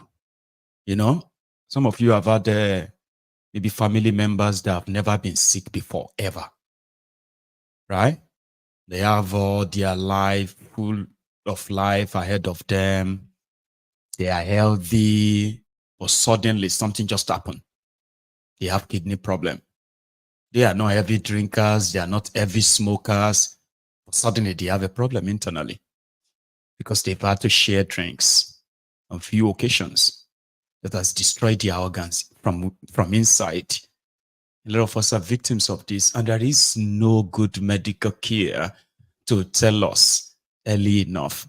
Probably save a lot of us. And many families have lost brilliant minds, beautiful souls to this untimely death through the consumption of all this fake stuff. But it is a rotten country. It is a rotten system. Where do you want to start from? So just be careful. Let's go to politics a little bit, okay? Just before I go on and take a calls, right? But let's go to Benue. This guy is the Reverend Father Governor of Benue State. And it's about like 2 weeks ago or 3 weeks, let's say a month ago. One of the top royal fathers or kings of Benue called Alia, Akume, and Autumn, and he brought all of them together in his palace, and he announced that they are all brothers now. They are this, da, da, da, da, and you know, for the progress of Benue. Well, I don't think there's going to ever be any progress where these rogues and their interests will continue to clash. Autumn is the former governor, PDP, that is now hibernating with Wirewike in APC. George Akume is the former governor that is now the secretary to the government of Nigeria, appointed by Thiefnubu, a former criminal, a criminal who was standing trial for corruption. Akume for looting Benue State as their governor. And the current one is Alia, Reverend Father. So he came back from America. He came back from the US 2 days ago, right? And he told his people, I have come back with 1 or 2, 3 investment, okay? Then he said that just about, let's say, 5 seconds. And he used the remaining seconds to tell Autumn and Akume to shut up and stop talking about and stop disturbing him. He is the governor. Listen. Governor. We were able to make the Benue pitch, and thank God, right from within the room. No one will come from America. This is the first time I'm witnessing a lecture, and I must confess that I'm enriched and blessed with all that has been said here. From the chairman to the guest speaker, to all those who made remarks here, I have one takeaway, the discussant. And for the very fact that all of you are here, it's a very strong message to me, and I'm very humbled. And on this note, I want to extend my inestimable appreciation to the Central Planning Committee and members of the team, especially that of my former appointees who work with me and who decided to package this celebration together. As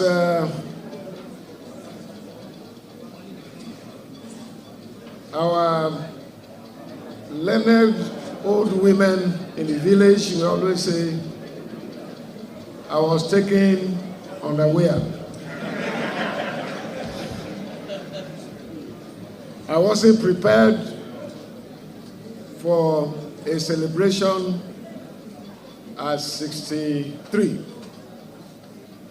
I was thinking about 65, and then by the grace of God, 70, and on, by His grace. And so, this was hidden from me. I wasn't aware. So please, my apologies to those of you here and those who are not here, who would have said, I was not invited. It wasn't my making. This is not me organizing this celebration, but rather... Save the breath, okay? I had to use that a little bit because I wasn't expecting that mic clip to show up that way. For some reason it did. But let's listen to Alia and see if this works. Governor. We were able to make the Benue pitch, and thank God, right from within the room, we gained a lot of tractions. We We brought 1, 2, 3 things back home. Other members of the team would be coming in by tomorrow. The chief executive is quick to send a specific message to his predecessor, which he wants to steer clear of his business. If you are a former governor, concentrate on where you are. If you don't have anything positively to contribute to Benue, shut up. I'm not asking. You must give peace a chance. You must allow this administration to fully establish and then to carry out what we promised the people that we were going to carry out. He also demands an apology from the Punch newspaper, whom he faulted its recent publication regarding welfare of workers, who he says haven't had it this good since 1999. Some comment that I read in the Punch newspaper this afternoon. So if someone makes an ugly statement indicting Father Alia and the administration of Benue State on teachers, I think they owe us a very big apology. Alia warned House. Well, that is the clown. The clown in charge of Benue. Be on the lookout. All right? Another disaster that is going to be worse than that of Yeye Bello. Yeye Bello of Kogi. My time is running out, but I'll let you listen to what Autumn or his advice when they organized the birthday for Autumn. So this, as part of what he was saying earlier. Listen. No one will come from America, Europe, or any other place to bring peace to Benue State or to make things work. There are challenges. The challenges are beyond individuals. They are beyond the SGF. I appreciate the SGF goodwill message. He's a father figure. He's my leader. He's my mentor. I appreciate what God has used him to do in my life. And I remain grateful. No one can take that away from me. And I also appreciate the governor of Benue State. His goodwill message, second to the last paragraph. What he said, advising me as a statesman. It is important on this occasion to also return some words to him. That please, he's the father of the state. Benue State have never had an opportunity to have an SGF. The governor must sheet his word and find ways of working with SGF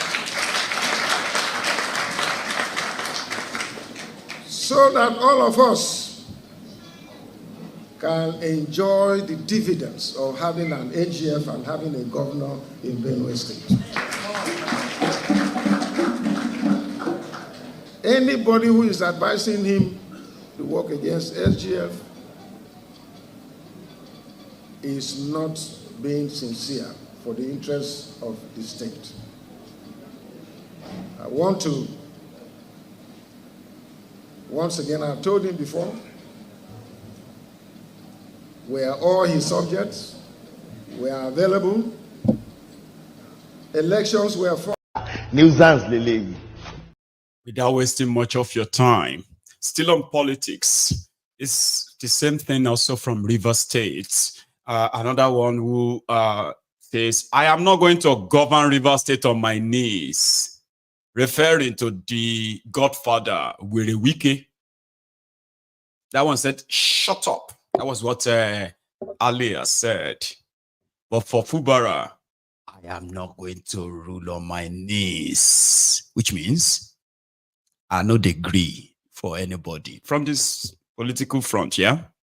Listen. I've said it over and over. It doesn't matter the number of people that are standing with me. I will stand on that side of truth. I will not, I repeat, govern our dear state on my knees. If that was the purpose, I will not do that. I will stand to govern our dear state and to stand continually on the side of right. Let me thank our dear elders. Continue to show love. Bitterness will not take us anywhere. When it comes to the time of election, fight me, abuse me, send ESCC record, send all the things.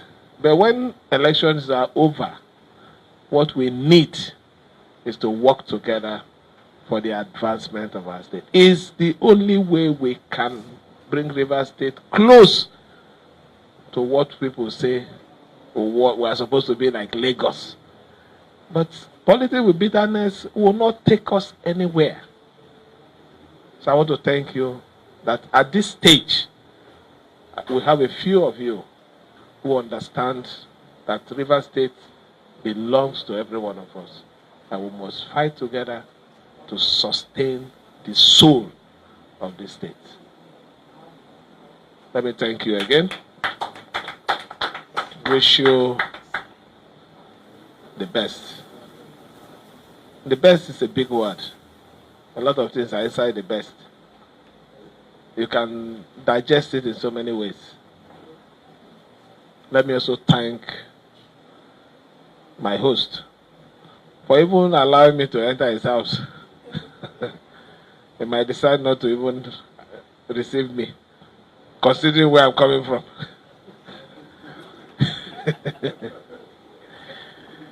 But I can see how large his heart is. And that is a heart. That's enough. And lastly, ladies and gentlemen, some of you have been hearing Ezibida.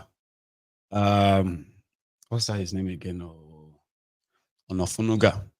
Ezibida Bayo Onofunuga, the special advisor to Thiefnubu on media as well as Facebook. A 68-year-old man who is a proud bigot. A 68-year-old grandpa, Bayo Onofunuga, somebody close to his grave, is still destroying this world. This same one, this same world that he's going to leave behind for his own children and children's children, right? He was comfortably lying. It seems that's all he does. Ladies and gentlemen, you haven't seen his face maybe, but I will show you this. It was pretty much with Sheung Okimbaloye a few days ago, talking about Thiefnubu's success in bringing security to Nigeria, something like that, right? He's a madman, but his face, this is his face.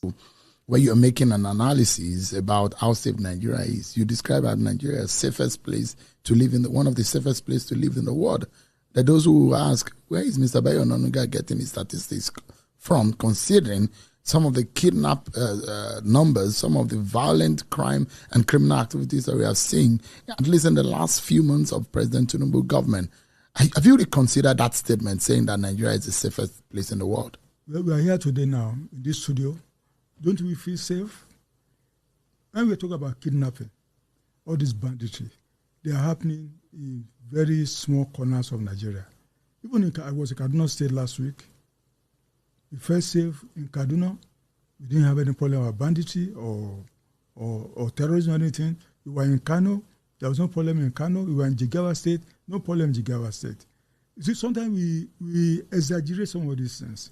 Sometimes we paint the figure, the image that the entire country is under banditry or it's under terrorism, which is wrong. I give you a story. But the northern governors will disagree with you, Mr. Ononuga. In Nigeria, I went to Canada. I went to a supermarket to buy something.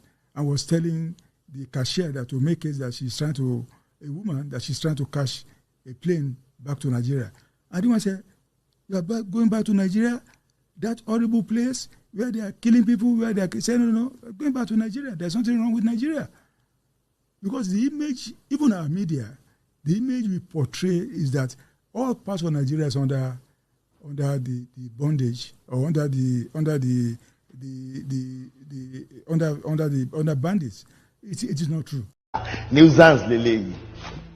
Like I told you, he's a madman. That is him. Ezibida. Ezi is goat, so it's like an animal. So, but they say na bida stubborn e-goat. Here you get. So that is him. Onofunuga is a man that lacks scruples. He's he's a grandpa that lacks shame. As long as the price is right, he will lie. Somebody like Liar Mohammed. These are shameless, immoral people. Okay? And they don't talk with facts or numbers. No. They create scenarios. Right? He walks about with God knows the number of security they give to him. Being the special advisor to Thiefnubu. And for him, since there was no bandit to try to kidnap him, or Fulani terrorists shoot at his convoy when he flew in and flew out of the place, then the Nigeria is the safest place in the world. If you dispute that, that means you hate Nigeria. So if you become the victim, you get killed or kidnapped, where it's just you now. Does that mean that now that they have kidnapped your family member, does that mean that they have now kidnapped all Nigerians? Just manage it, okay? A lot of families have witnessed it. But that doesn't mean that Nigeria is not safe. No, be only your family member that kidnap. That is how it works. Shameless, immoral people. But their children will see all these videos. Okay? And majority of them will never have the audacity to put their faces out there. We will get to that stage. Maybe then they do. We are writing them down. So thank you so much, everyone, for your time. And this is where I will sort of draw the curtain, right? But I think we should take calls tonight. How do I explain that I've got over 1,000, nearly 1,700 of us right now on YouTube, and I still have to kind of beg some of you to please leave that comment section and go on there and like the video, like the broadcast, take a break from all those typing, okay? Even if you actually really enjoy this, like all the time, you can subscribe to my channel too. So when I get back now, I'll take calls, and the conversation will last another hour. And that could be you. The number is on the screen. I will be back in a minute.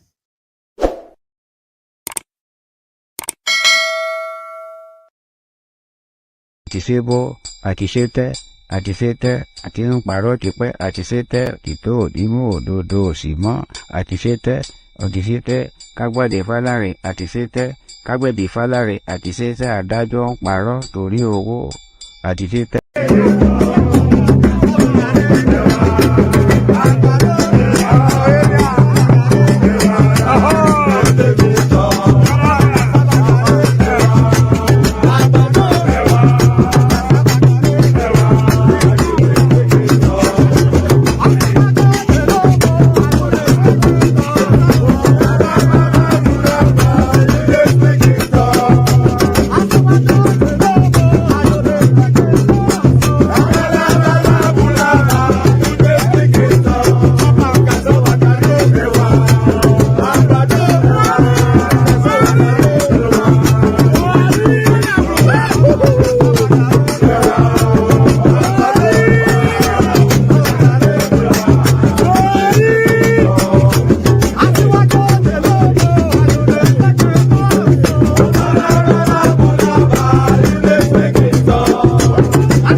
That is feedback. I have a caller on the line. Is that Kinsley? That's what I saw the last time. It's Kings. It is Kings. Bless you, mommy. How are you this evening, sir? Kings from LA. That is the Kings from LA, I know. I saw that and I was like, is that Kingsley or Kings? Okay, yeah, good enough. Baba, how are you today? Hi, very good. You're the general. You are the general. Tell me about undisputed. Undisputed. Kings. God will keep you, sir. Amen. God will keep you, sir. Go need that. All of us go need that one. Hey, my good. I know this is your program supposed to enter episode and series, so maybe Netflix can enter discussion with you, honestly. Let me go back. Let me go back to what happened on Friday night. Right. You see that thing? You see that thing that happened in LMA? We are seeing it as accident. That thing is not accident. That thing is a terrorist attack. But we're seeing it as accident. It's not accident. We are treating it as an accident, even without any investigation. Yes. That's what I'm saying. Because ask yourself, that particular place, there's hold up 365 days of the year, every day there. The clock. So how can you say that? Yes, sir. Yeah, yes, sir. Yesterday, while we're still talking about LMA, the reason why I didn't put this on here is because I'm trying to be very careful with this YouTube. I don't want to play into their hand, okay? But something happened in Abel. Yes, sir. Things. If you see that explosion, if you see that text in Agaso, it'd be like film, right? And that happened in Ogun State. Although one person died, but nobody is able to explain to us how did the gas truck enter a residential area and exploded. Tell me more. That is what I am telling you. This fella, they are doing what they call subtle, soft target terrorist attack, and they are painting it as accidents. And all these things. Let me tell you why each time somebody dies in Nigeria, they will say statistics, because Nigeria, nobody has an address. From big man to poor man, no address. I don't know if you can see it on your what do you call it? Yes. On your screen. Yes, I'm seeing it. Now, this is the moment. Oh, see, if you can see it on your screen. Oh, hang on. I think it is too white. It's too bright. So I want to use this. Now you see this. See the explosion if anybody can notice, right? Yes. Yes. Did you see that fire explosion? That happened real life in a residential area in Ogun State, Abeokuta. But go on. So, because nobody has an address in Nigeria, there's no social security number, so they don't know anybody. Nobody has a name in Nigeria, no address, because you know people by their social security number, and with that you know who is who. That is why our Commonwealth is being taken away, because there is no statistics, there is no data. There's BIN, there's road safety, driving license, nothing. Maiyegun, none of them is Nigeria. Anywhere. You know, they are trying to do another ID card for the entire country. All this thing is game. And why is it game? Because nobody is. Let me tell you something. You know, you say that this thing is getting to these youths. Nothing is getting to them. Observe Nigeria. Once it's Wednesday, everybody wears the jersey of the club is supporting. Chelsea, Man U. You see a well-grown man in a bank wearing Chelsea Arsenal, bring out his chest. But those local teams that were playing in Nigeria, none of them has their jersey. ICC, 380, Rangers, none of them. You tell me it's the generation that is paying attention. No, they're not paying attention. They're carried away from Premier League. If Premier League season end, they enter Niger Bet. If Niger Bet enter they enter Big Brother Nigeria. Rubbish. If you go weekends, every weekend in Lekki and VI is a strip club everywhere. What are they taking? All of that taking on drugs. You tell me is a generation that is thinking. They're not thinking. And this idea, there was something Judgeman said yesterday. I want to answer him that. You see this thing that Peter B won an election and told people to stay at home. is because he has tested the ice cream. If you test ice cream, you won't allow anybody to enter the street because of your business. If this man, you won an election, why would you tell people not to agitate for their rights? You tell them, no, sit at home, don't bother. Which court? Who will give you judgment? They went to Supreme Court. Supreme Court did not even mention your own case. He was talking about Article's case. I know. We have a problem. A big one. A very big one. And that is why some people just believe that, you know, it should come clean instead of misleading these young people again, only to finally, like, you know. Now he's priming them again. He's priming them again for 2027 for the children, for their things to be scattered again. Stop doing this. You're not ready. Yeah, it's really unfair on them. Like you can't be doing this. Once you test Nigerian ice cream as a former governor or former minister or anything, Maiyegun, you don't join them. It go add you to lead an army against it. You cannot lead an army. None of them wants to be a Mandela. Peter, if you want to be a Mandela, enter jail. Enter jail. Stay 27 years. Take all your business, Yes. Burn some of them down. Confiscate some of them. At the end of the day, the people who will behind you, they will pull you back. And if you die yourself, a lot of them will never forget you. That is why for me. That is why for me, Abiola is a man. You see, Moshood Abiola is a. Something is Moshood is a man. Man, he died. I felt and so many of his atrocities, right? They just had to like remain buried for the fact that he was bold enough to kind of, you know, do the way what he did there, right? Yes, he was bold enough to declare himself president and damn the consequences, and he was picked up. So let us wake up. The beautiful ones are not born. Oh.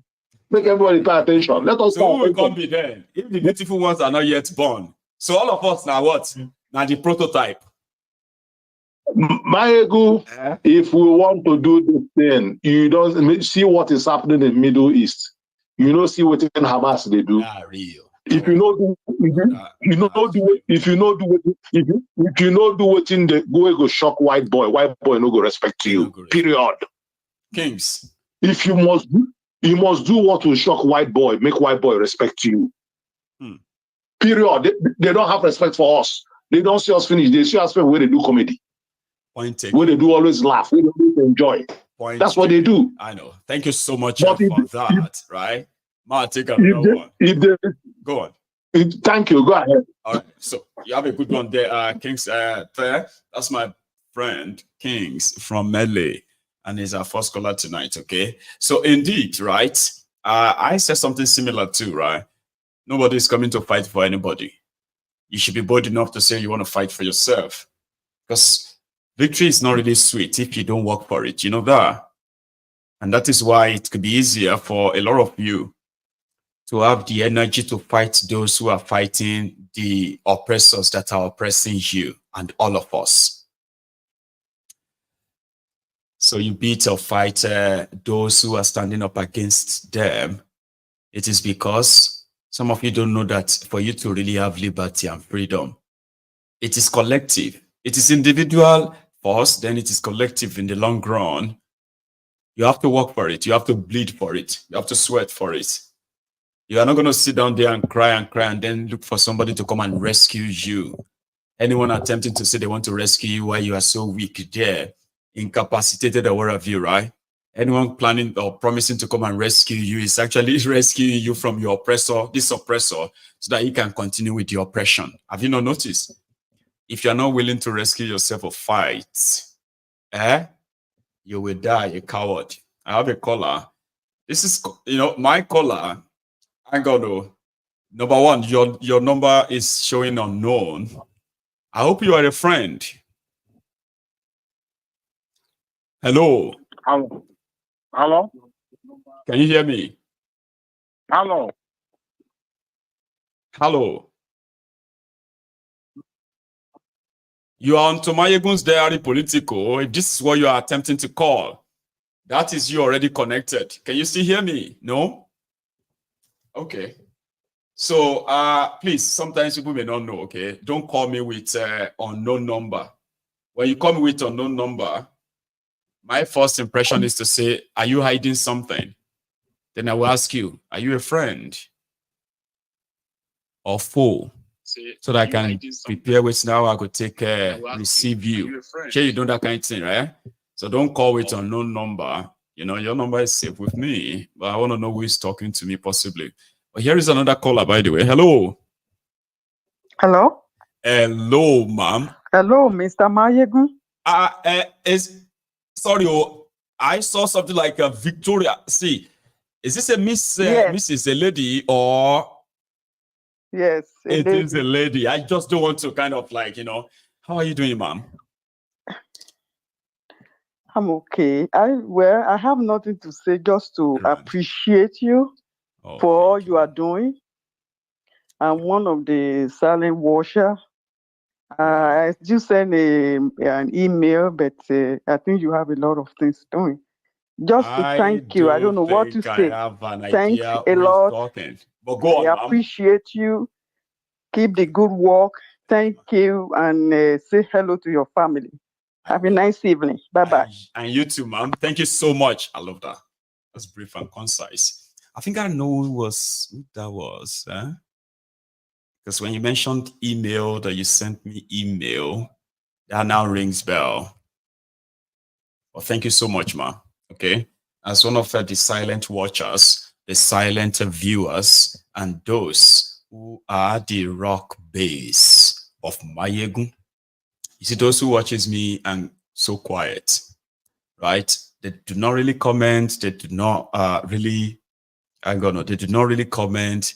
They don't call in, but they are ardent follower, right? So please use your, use the number. I have another caller here. Hello there. Hello, Maiyegun General. Hello, sir. How are you? I'm good, my brother. This is Mr. Adeshino calling from the US. Sir Adeshino, sir, you might need to leave the room or mute the broadcast. Okay, no, I'm gonna mute. I'm muting it right now. Fantastic, sir. All right, sir. Fine, so Maiyegun, I'm one of your regular customer, your regular watcher. I never call. This is my first time with calling. Thank you. Where is my bell, sir? Yeah, I never call. This is my first time of calling. Thank you. I so appreciate you for everything you do, my brother. I do appreciate you a lot. I appreciate you. In short, I am hoping to meet you one day, because I think I watched one of your program last week, and you said you were planning to come to the US. I think you said probably about 2 months to come. Yeah, sometimes in July. Hopefully, they will let me come. Oh man, I would like to meet you. Honestly, I would like to meet you. See, sir, you have no idea how much I actually want to come to the US. I've never really felt that anything before, right? So now, even like Baker and the rest of them are like, man, we are going to the US. You get what I mean? So I really do wish it works as I'm planning it. Hopefully, I will be there, and we can actually give ourselves a hug. Oh, Maiyegun, and I can say thank you so much for all the support. Yeah, Maiyegun, you don't know what you have done for me. You've really opened my eyes a lot. You've really opened my eyes a lot. Even when I was in Nigeria for December, I just came back, I think the March, 16 or so. Right. I watch you on my phone, and my children keep on, Daddy, what are you watching? I say, if you can't understand, what I've learned from this man. And I introduced you to my wife. My wife is from your place. She's from Ogun State. Oh. She's from she's from Bado. In fact, she's from Yewa North. She's from. Wow. Yes, she's from there. So every time she always calls me up about Maiyegun. I'm here right now. She's in Nigeria right now. Each time she calls me, she will say, I think Maiyegun. I say yes. And whenever I'm watching you, bro, I don't allow anything to disturb me. Whenever she calls me, I don't pick up a call. And once I don't pick up because I just send a message, I'm watching Maiyegun. My 3 hours, I always give it to you every day, no matter how. I have you on my laptop, I have you on my tab, I have you on my phone here. Anywhere I'm working, even if I'm working, people I'm working, oh, this boy don't begin to watch Revolution. I say it's not Revolution. This guy is giving me a good heads up. I mean, if I'm going, you always prepare me to know what I'm going to meet. And when I'm there, I behave myself. Like I keep telling them, I want this country to divide. I'm for Yoruba Nation. I am for Yoruba Nation. That's where I'm from. So, Maiyegun, I hope to meet you. Please save this my number, please, if you can. You get within. You always say one thing. Emma Jogunlowo. I used to say anybody want to Jogunlowo. I don't want to like the broadcast, right? It's your offering, you know. Yeah. So, as for me, I always check on the like button before I start watching you. That is me. Thank you. I'm the one that always say, Omo Maiyegun Cabo all the time. You see my comment. I don't comment a lot, but whenever I say MG Baba, I hail you. Omo Badero, that is me. Omo Maiyegun is me. Badero is me all the time. Great, Baba. Thank you so much. Yes, Baba, you are too much. Thank you, sir. You are too much. You are too much, Baba. God bless some you. people actually will feel like, oh, you know, we want to call in and want to say something, and they have no idea what this truly means, right? Because what it means is that over time, I have grown I've grown the number of dedicated people that genuinely actually love this platform. And it's not something that comes from the, you know, like a coincidence. No, people invested their time to understand what I am doing. The moment they discover that this is what he's doing, this is what this is all about, it was like a value. Right. And that's what it is. That's what I am to you. So when I have a chance of, or you have a chance of calling in to say this, I actually want our viewers to understand where this is coming from, right?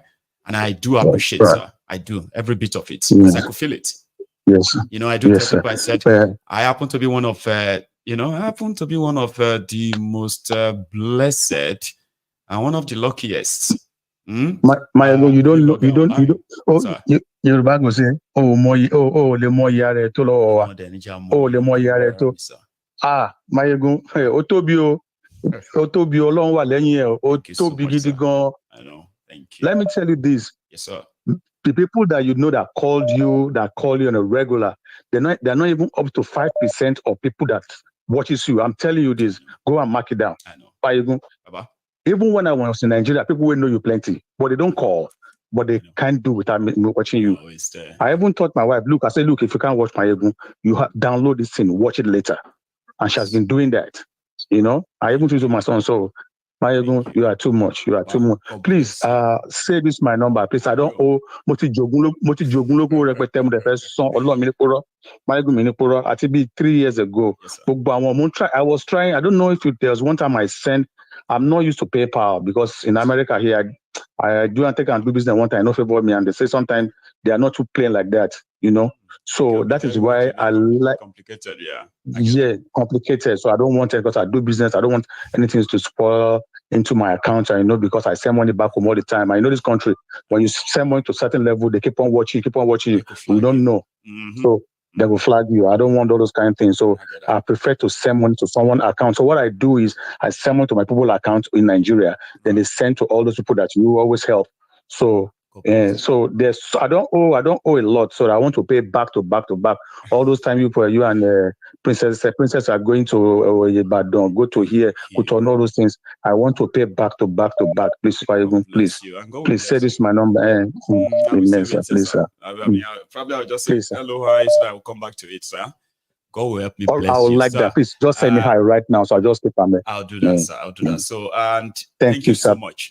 Thank you for having the chance of coming to say this to me, and to everybody who is not really, they've not had the chance of saying it to me. I appreciate everything that every one of you contributes to everything I am involved in. Because honestly speaking, right, I couldn't have even become anything at all if not for all of this. I mean, I will never forget that. Well, thank you, Baba. Stay safe, eh? Have a good one, sir. All right, sir. Yes, sir. So that's one of you know, I told you that I've got this start here, right? And out of everybody who is watching Maiyegun, let me say this so before I continue, right? You see, I and my own peers, we are the majority here. If you are between the ages of 30 and 40, now we make up 27% of all of the subscribers on MaiyegunsDiary Politico YouTube. Do you understand? On Facebook, right? That same age bracket makes about 25% of people on my Facebook. You see those of you who are between the ages of 20 to 30.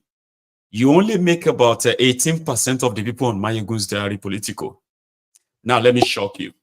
You see those between the ages of 40 and 50 on MaiyegunsDiary Politico, they are just about 15-16% as well. Not many. You know the shocker. The people between the ages of 50 and 70, they make up 23 to 24% of everybody on this platform. So when I see some people come around and like, you know, you don't have respect, I'm like, you don't know my followers. These are responsible elderly men and women. The people that have, you know, that I could be like grandchild to them. They sit down there, they agree with me. They agree not because they are not smart, but they understand the basic concept of life that says, you know, the wisdom of elders, as well as the curiosity and intelligence of the young ones are both needed to build a workable society. Which means it is the you know, as I put it earlier. And because of that, a lot of them actually respect me. When you have people who are old enough to be your father or grandfather, mother and grandmother, and they cherish me, they see me as their grandson, they see me as their son. Why? Because I was able to speak the way they would speak if they were my age. Some of them see themselves in me. That is something rare. And it's his number. I know be somebody who will say, now statistics will go shop. Statistics matter. And when I address my audience, always remember, I know my audience. So if I say anything and you feel offended, you are not my audience. My audience don't get offended when I talk or say something about the criminals that pushed all of us to the wall. Right? Because they know that I'm saying the truth. Safio. Oniyede, sir. Elder Theophilus Oniyede, one of the veterans here. Baba, how are you today? I'm fine, thank you. How are you doing, brother? I am very well, sir. Surviving. It's good to hear from you. Maiyegun ṣe ní ọjọ́ tàná, ojúmọ́ kan èdè kan, ojúmọ́ kan àṣà kan, ojúmọ́ kan ọ̀rọ̀ kan. Kọ̀ọ̀kan lẹ́ẹ̀mẹ́fà o. Ẹ wá gbódùdù ọ̀rọ̀ Maiyegun o. Àwa ò ní kọ̀ọ̀kan lẹ́ẹ̀mẹ́fà o. Ẹ wá gbọ́ òdodo Maiyegun. So it is every day new thing. Even though the whole message is right, it's always like towards the same point. The point that we will never stop proving to everybody who is still confused. We will never stop showing it to you why. Nigeria is not working. Nigeria didn't work. Nigeria is not working. And it will never work. And it can never work. Every day. Never work. Break it up and save lives. Break it up and save lives. That's right. Break it up and save lives. God bless you. God will continue to strengthen you, my brother. Amen, God will continue to be Amen. with you, protect you, guide you, and give you that wisdom to continue doing what you know doing well. Amen. What? Yesterday I tried all my possible best to call in, but we have too many people. You know, I remember some people yesterday, including the prince himself, talking about Prince Jajaman, I mean. Yeah. Talking about the religion of a thing and that. Maiyegun, do you know that they have so blindfolded some people's mind about this religion of a thing? I know. Take for example, a couple of weeks ago, there were a lot of this about a child being born with Quran. Oh, I saw that. And people believe that wholeheartedly. You know, they believe it, they follow it. Like, I was like, what? This is 2024, for God's sake. You know, until I watched a platform when one cleric, a Muslim elderly man, came to say the truth about this gimmick and the scam of a thing. This man even went to the extent of when he planted some tree at his backyard, and when that tree was so young, he told his Omolekewus, what they call the Omolekewus, to write some Quranic verses on that tree. And when the tree grows, this sign was there, bold. And people will now come and say, oh, there's a tree. It comes with Quranic verses. Allah Akbar is written on a tree by God.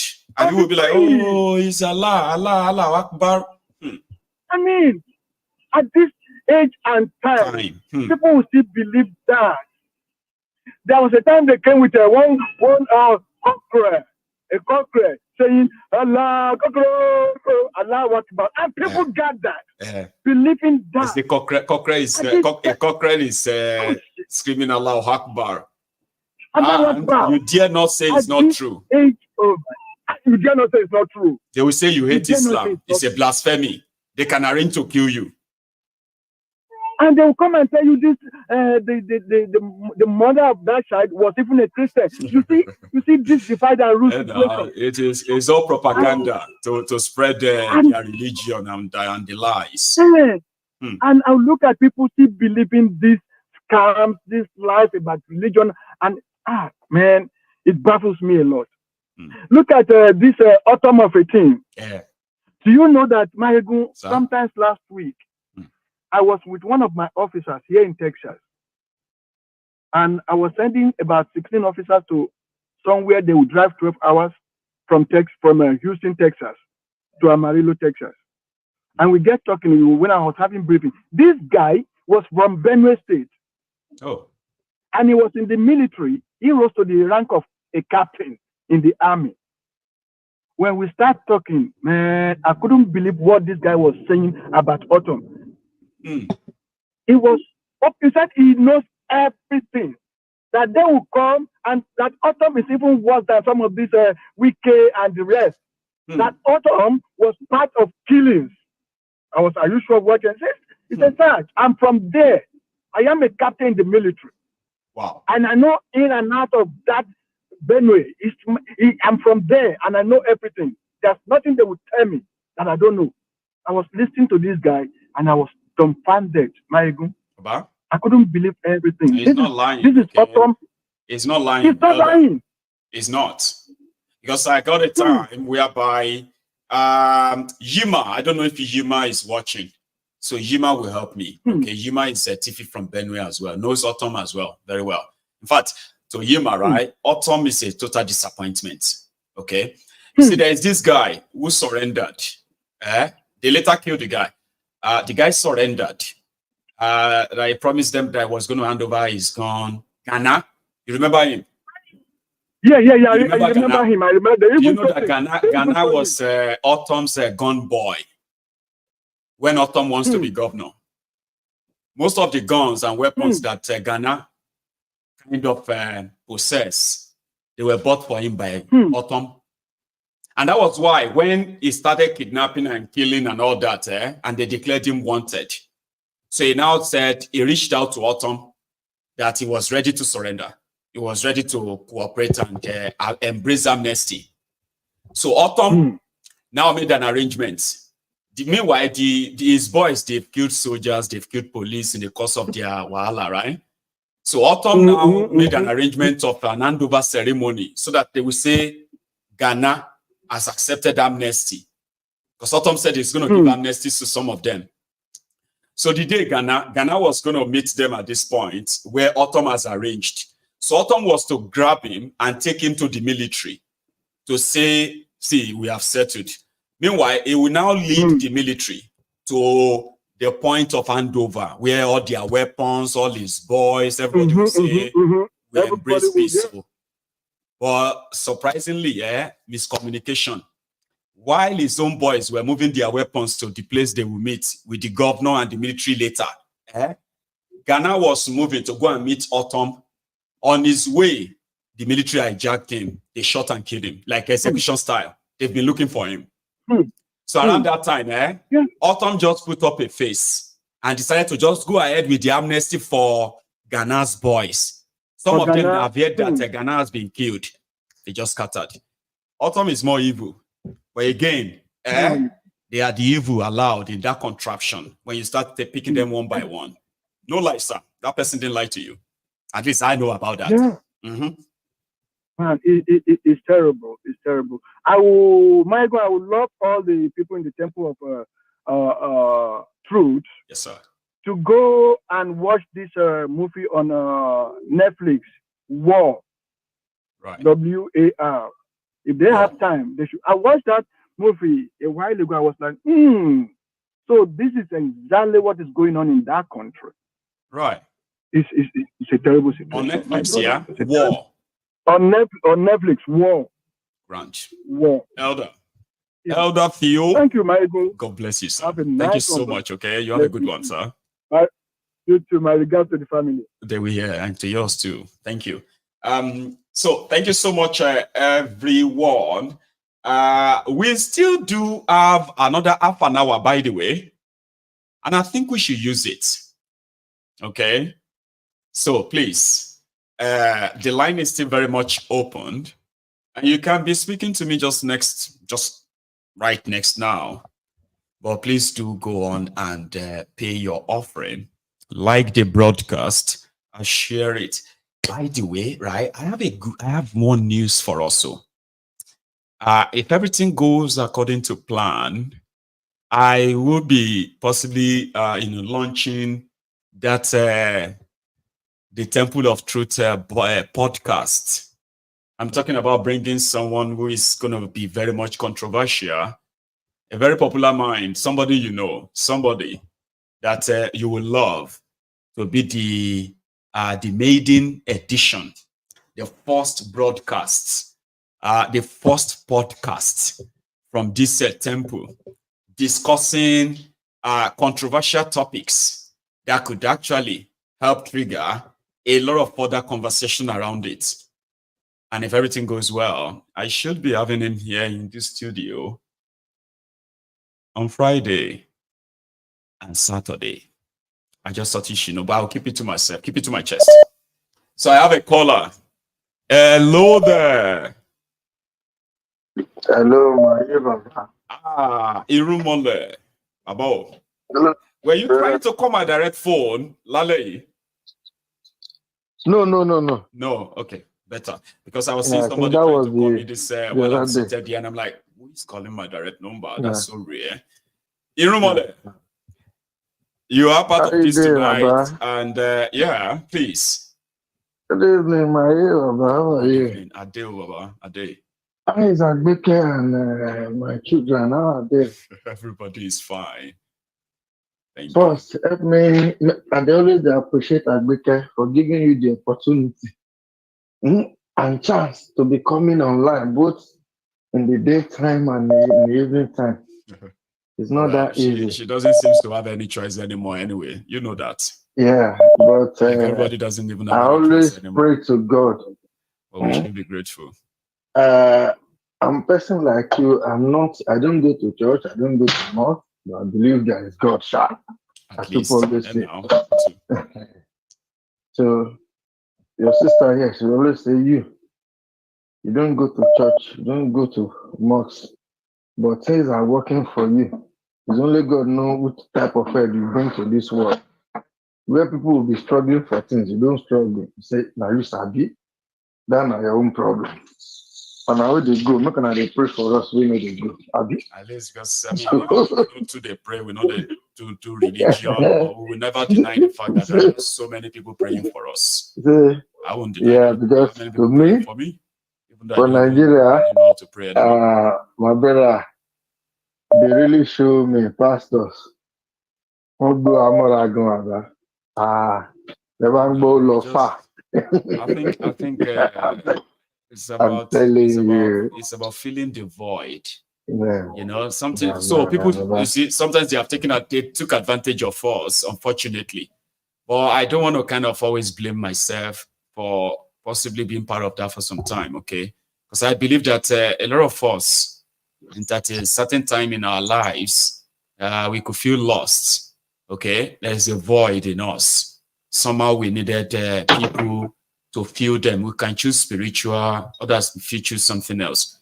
But them taking advantage of us or taking advantage of the people by using their vulnerability, right? Against them. That's the only one. Maybe say me I or not. Irumole. See, Baba, you are trying your best, but to me, may God Almighty that created us, that everybody believe in, allow them to hear all these shouts, talking. I'm talking about the Nigerian youths. You understand me? Because most of them, they pay attention to what they are not supposed to pay attention to. They major in minor and minor in major. Somebody said that. See, to me, paying attention to irrelevant. If you check on this, your program that you've been doing for the past over 10 years. If you check the average age that watch this your program, as you said the other time, I don't know, maybe it's this night or sometimes ago. When you check, it's we, because me, I'm in my early 50s. People from 40, late 40 to like over 60. All these youths that we are really even talking about, that they're supposed to rise up. You understand me? My brother, they are there watching Chelsea and Arsenal playing gamble and all sorts of things. Baba Jebu, Bet Nanja, you understand me? And at the end of the day, they will still come out, they'll be telling you, power, this and this, that and that. To me, I'm not mocking anybody. I'm just saying it. See, Baba, I'm telling you. They don't need to force anybody. No? You understand me? Something will trigger it. No. You don't need to tell anybody that come out. See, I'm begging all of us that is in the diaspora. People who have back home, don't say because they don't want to stand up. Whatever you have, still give them. Don't worry. When they suffered, and that suffer has gone to where they can't bear it again, they will come out by themselves. Nobody will tell them. Nobody will tell them.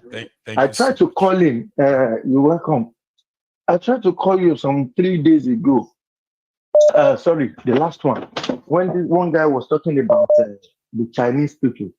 You understand me? The way they treated us back in Nigeria. Me, anybody that knows our background very well. My father's house is around Mango Cement. Background. If you close in the evening, up to date, if I went to Nigeria, I always go to Nigeria, you know about that. I know. Up to date, if you want to know how the Chinese people, the Chinese company, I will mention the name of the companies for you. Company like Wahoo, Universal, Unico, all those places, Baba, I don't work there as casual work. You won't believe it. Wahoo, where them was reach, if person cuts hand or cuts anywhere or get any serious injury inside that country, Baba, make I tell you the hospital then they use. Where? The hospital they for cement area. Then they call the name of the hospital Whitechapel. Is that a good hospital? They don't have any hospital around that area. But the Chinese people and some of those our Nigeria Oga, their own hospital they are using is around Adeni Jones there. Is it Adefemi Olufemi Hospital? But any casual person that won't, Baba, even though if you want that, check from to that background is that a to Whitechapel. That's what I want to even know. Like, is Is that like a substandard one? The all of Nano say or more? Baba, this hospital me I dey tell you, now the up now be hospital. The remaining 2 flats for bad people they live there. Oh, others where they rent a second floor. They can Baba. do a clinic. Baba, I beg, go, Maiyegun, look, I leave you. No be today. That is why I say, when people, we will say opportunity wrong, fine. But then we no see opportunity wrong. When the suffer enter body. You know, when the bedu enter body, every great and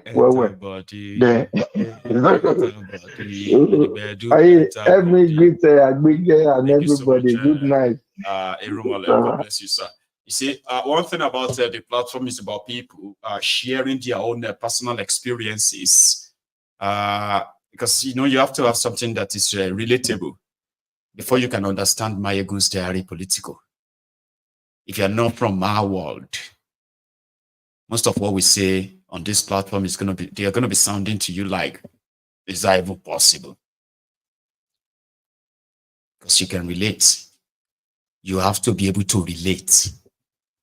Whether you are in Nigeria now or you are not in Nigeria, you must be able to relate before you can react properly. I don't want you to be reacting to the developments in that contraption from your own comfort zone. So I have to make sure that you get used to relating with the story. And it's only when some of you, these stories are stories that trigger some other things in you, the PTSD of what Nigeria did to you before they started lying to you to be a lover of Nigeria from abroad. Do you understand? Right, let's take this. Hello there. Okay.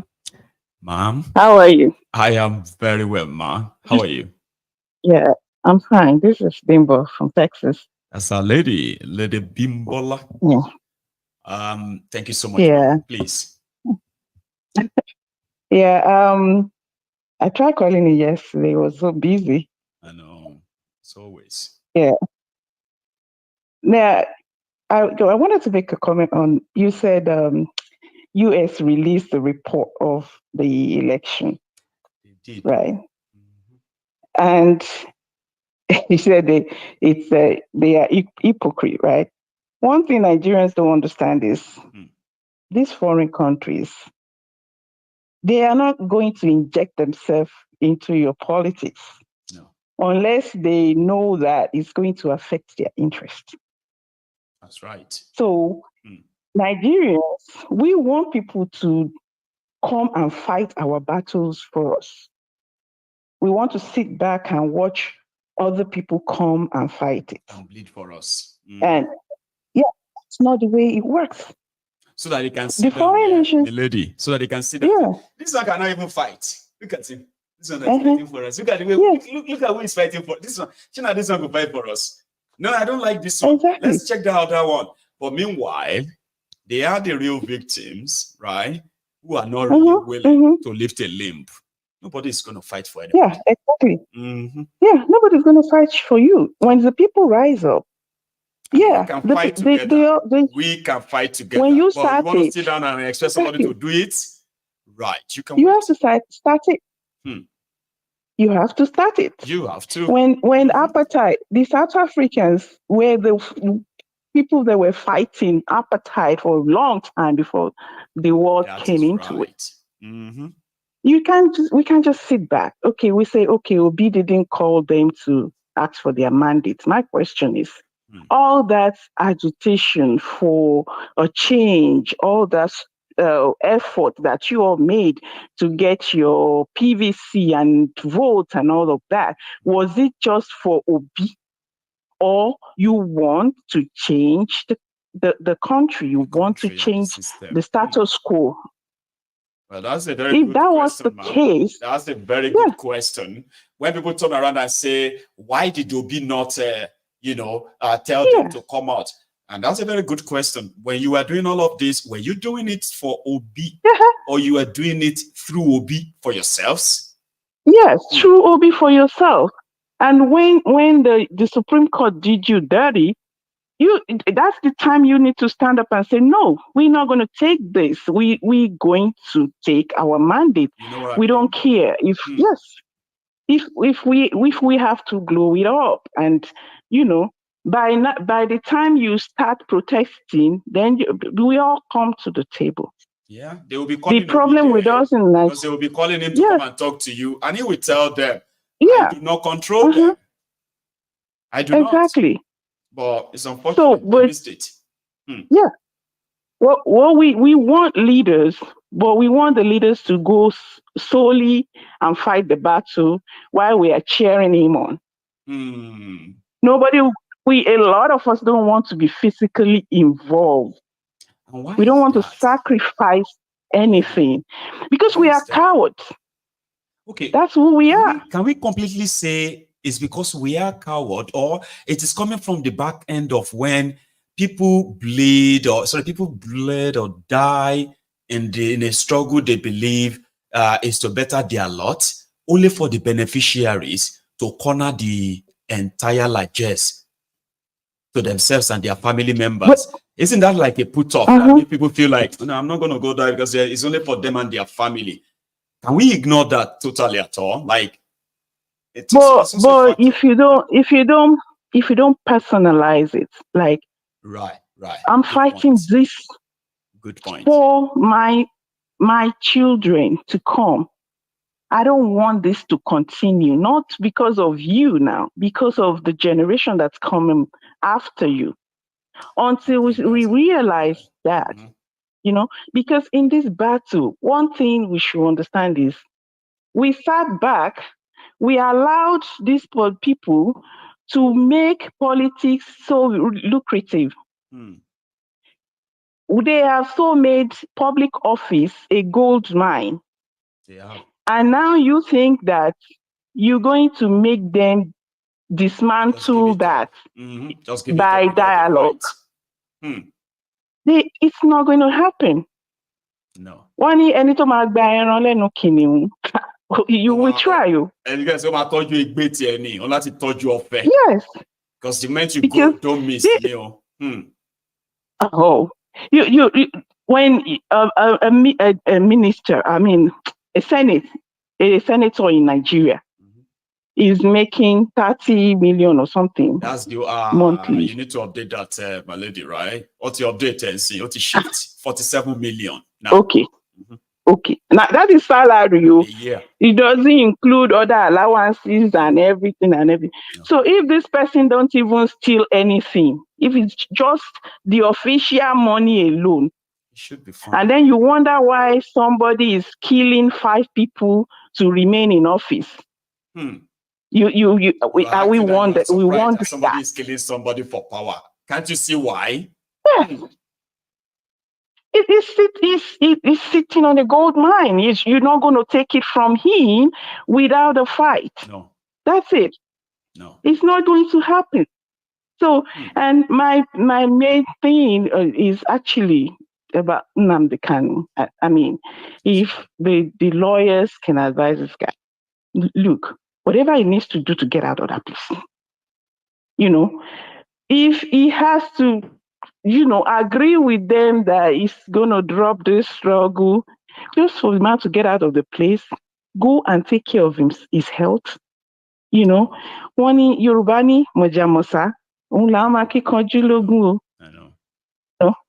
Because akíkanjú tó bá mọ̀jà tí ó mọ̀sá, ó máa bógun lọ ni. He needs, he needs to understand that this Biafra movement was started by Ojukwu, not him, right?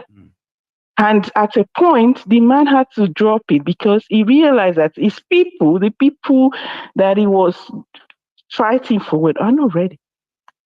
They are just not ready. The same with Yoruba nation. We have to get to the point, the stage where everybody is ready to go into the struggle with everything they have. And I'm not talking financial now. Everything. Because when I'm seeing whenever that man goes to court, even in solidarity for Igbo people to even show up there.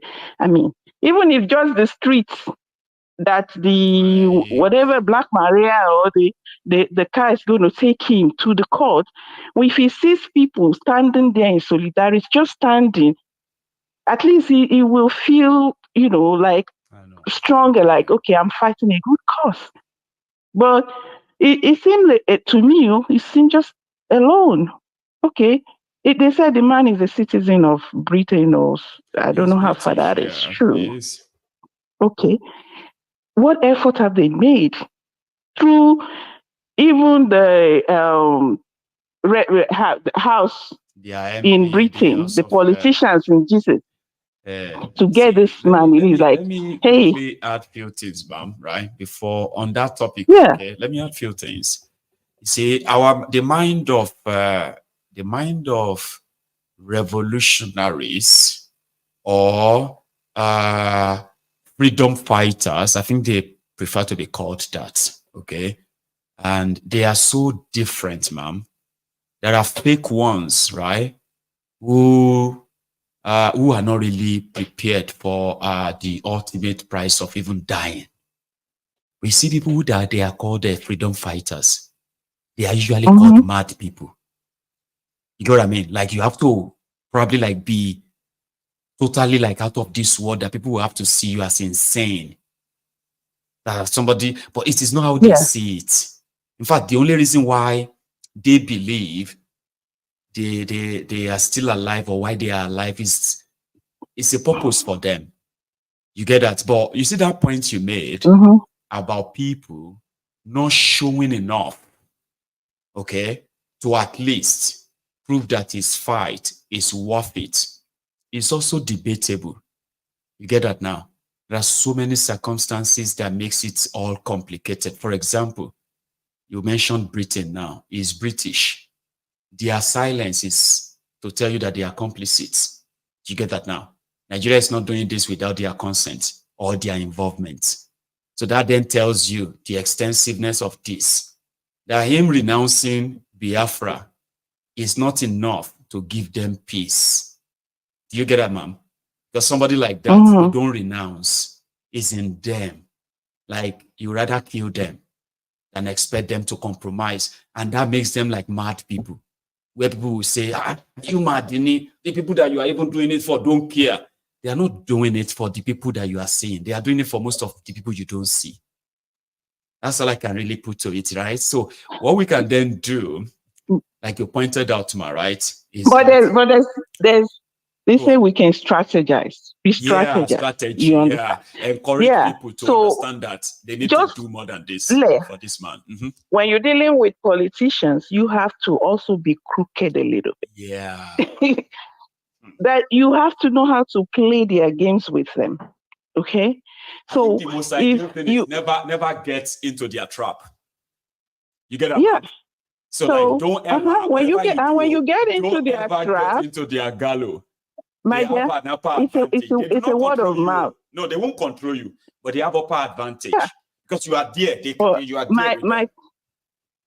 My thing is, if I tell you, okay, I'm not going to do the struggle again, I'm not going to, and I just to get me out of that place, you can't stop me from continuing when I'm out of your. You can't stop me, right? They can't. Because yeah, but that is. You unless they want to hold him down in Nigeria. No, there will be conditions. You don't just tell them and say, okay, fine, I'm not doing it again. Oh yeah, let me go. That's not how it works. Okay.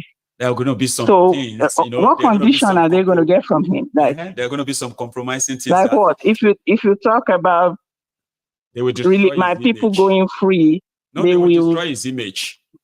That image, you see the reason why Nnamdi Kanu is still something that we talk about today, right? Is because he has chosen not to go that path yet. Okay? Because everything they can do to destroy that image, that even the IPOB, when they see him, they won't touch him. He will give them that free of charge.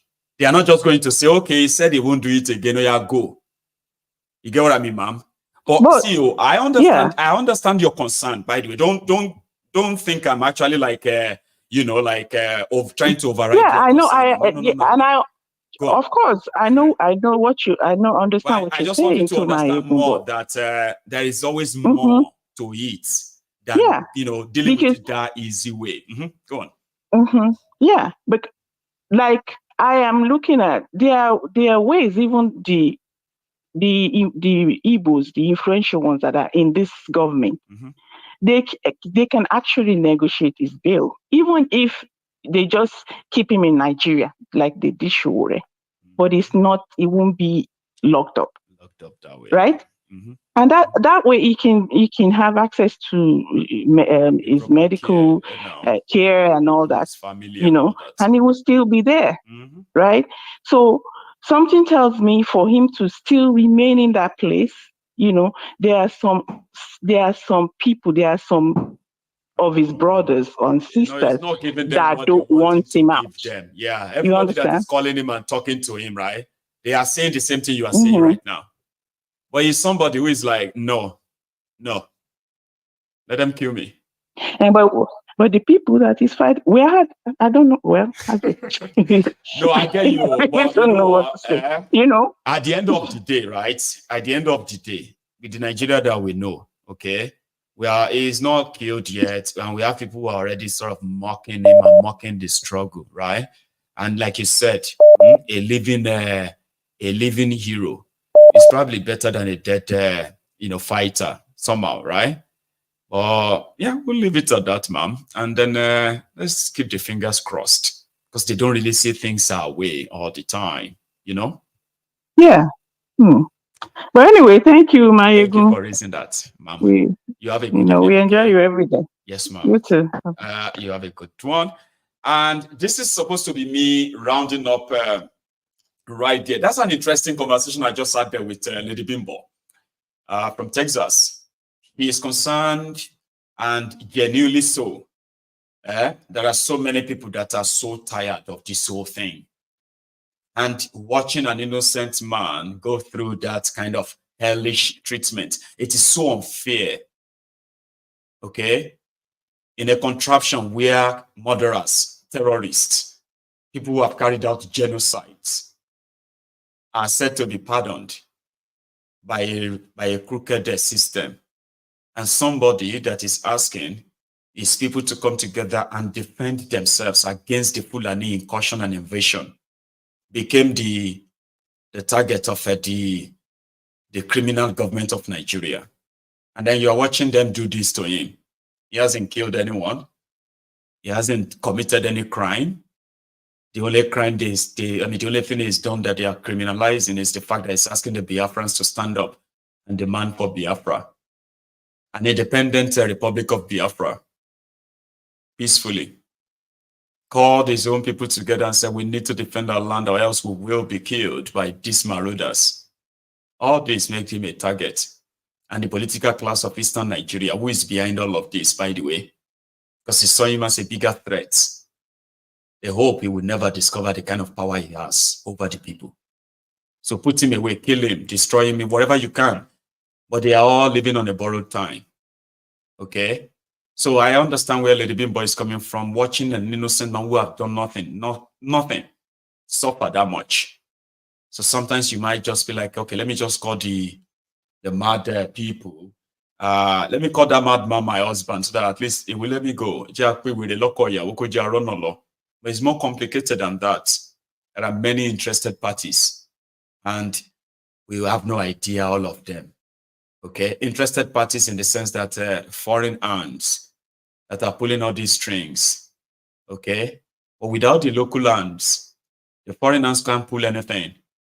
And that's why I keep saying, when the Igbo political class understand what they are doing to the generation of Igbos by orchestrating the illegal kidnapping and detention of Nnamdi Kanu, and they think it's going to probably be peaceful henceforth. They have no idea what they are hurting or who they are hurting. They are hurting the generations unborn that they are stylishly enslaving for the contraption called Nigeria. Dr. Agbede. Oh, my son, Maiyegun, how are you? I was like, doctor, don't pay you, but I was like almost rounding up. But you were so there. Okay, I'll take it because somebody asked of you yesterday. Now, how is Dr. Agbede? Okay, that's like, oh, he's watching. I haven't spoken to him in about a few days. Maiyegun, keep up your excellent work. I will. You are doing a great job. Keep it up. Keep it up. Keep it up. Although those people, they're very immune to everything that they just keep it up. Don't worry. Keep it up.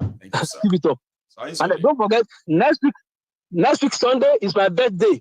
So that's my next birthday. Birthday, 5th of May. That is going to be 5th of May. Yeah, 5th of May. 5th of May. I'll be 60. So Dr. Agbede will be 60 on the 5th of May. Everybody, mark your calendar. That's Sunday next week. The doctor. Mark your calendar. Mark your calendar. Mark your calendar. Mark your calendar. You don't want to be reminded. Mark your calendar. 5th of May. Yeah, please mark your calendar. Now, the last caller, the lady said something about coward. That people are coward. No, people are not coward. Though they are not coward. It is because that in the past, people that they've dealt with in the past, like Professor Ayodele Awujobi. The man died when he was just 49 years old. A great professor, 49 years old. I'm telling you. Okay, look at Bola Ige. Yes, they kill him. Okay, look at Bola Ige. Look at Delegiwa. Look at Delegiwa. I'm telling you. So people are not cowards, but because of the consequence. In fact, if you can survive, it's about 1/1 million probability. It's true. It's true. Okay, look at you, Maiyegun. About 2 occasions, when God said that your time is not ready yet. It's true. When they wanted to use Kim Jong-un's method. Yeah. I told you. You see? Yes. Kim Jong-un. I told you now. Hey, voila, yes, method. Doctor, is that from the all those classified info and all that? Kim Jong-un Levy gone. Can you Moshe? I know the method that he used for his brother. I'm telling you. And all of that, or maybe because you are a threat to me in the mall. I know they go mall. But you said it. Yes, I said it now. I said it now. You did. I said it, and I'm saying so. People are not coward. People are not coward. But I'm telling you, people are not coward. But okay. Anyway, I'm telling you, Maiyegun, just do your first. Continue. To threat. Yes, you are a threat to them. You are a threat to them. Continue. Don't worry. I will. You are covered by the blood of Jesus. Don't worry. Yes. You are backing you up. I'm backing you up. Enough like personally. I said personally, I'm backing you up. Don't worry. Personally, that was use the word personally. Don't worry. All classified. All classified. Classified. Sir, thank you so much. So don't forget. It's good to hear from you. Don't forget. Next week Sunday, my birthday. Thanks so much. God bless you. So, Dr. Agbede, you have a good one, sir. Thank you so much for your time. Now, listen, our time is really up now. Let's go to bed, okay? And you, that is already in bed, now you can possibly roll over and get yourself to sleep. And to those of you who are just approaching your own evening, I advise get that dinner sorted, okay? And eat light. Don't eat heavy. Go into bed. Don't forget to like this video as well. I will see you tomorrow. Good night.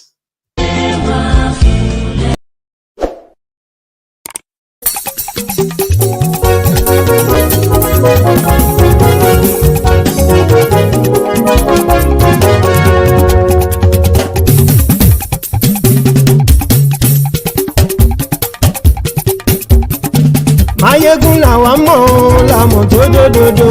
Maiyegun Diary Maiyegun #1. Maiyegun làwa mọ̀ làmọ̀ tó dòdòdò. Maiyegun Diary Maiyegun #1. Maiyegun ti dé o ọ̀rẹ́ ará ìlú. Maiyegun Diary Maiyegun #1. Lórí Facebook lórí YouTube. Maiyegun Diary Maiyegun #1. Gbogbo bó ṣe ń lọ ni Maiyegun já wa sí. Maiyegun Diary Maiyegun #1. Àṣírí ọ̀jẹ̀lú kì í bò níbẹ̀ o.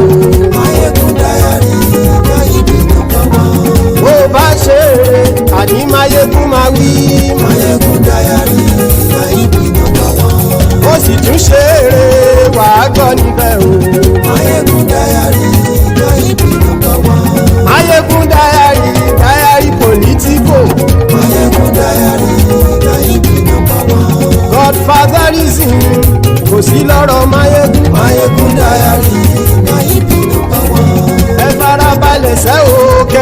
lẹ́nu.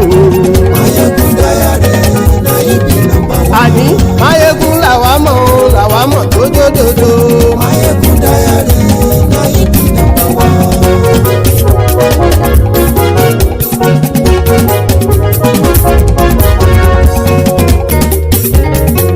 àní ẹ̀sùn ràkì. Maiyegun ti dé. Maiyegun ti dé. ọ̀jẹ̀lú ẹ̀sùn ràkì. Maiyegun ti dé. àní ẹ̀sùn ràkì. Maiyegun ti dé. lórí Facebook. Maiyegun ti dé. àní ẹ̀sùn ràkì. Maiyegun ti dé. lórí YouTube. Maiyegun ti dé. àní ẹ̀sùn ràkì. Maiyegun ti dé. bọ́ bàbá gbé wúrẹ́. Maiyegun máa wí. àní ẹ̀sùn ràkì. Maiyegun ti dé. ijó ìgbádìyẹ. Maiyegun máa wí. àní ẹ̀sùn ràkì. Maiyegun ti dé. bí pẹ̀sìdó bá rúfin o. Maiyegun máa wí. àní ẹ̀sùn ràkì.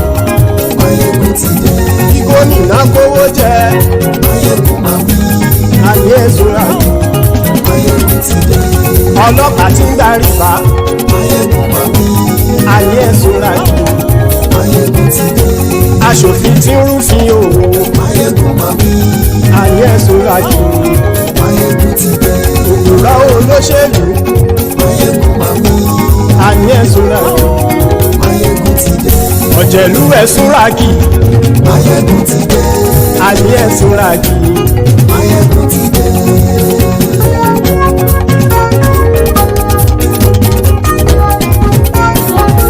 Maiyegun ti dé.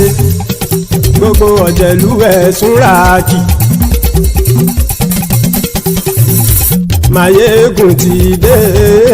gbogbo ọ̀jẹ̀lú ẹ̀sùn ràkì.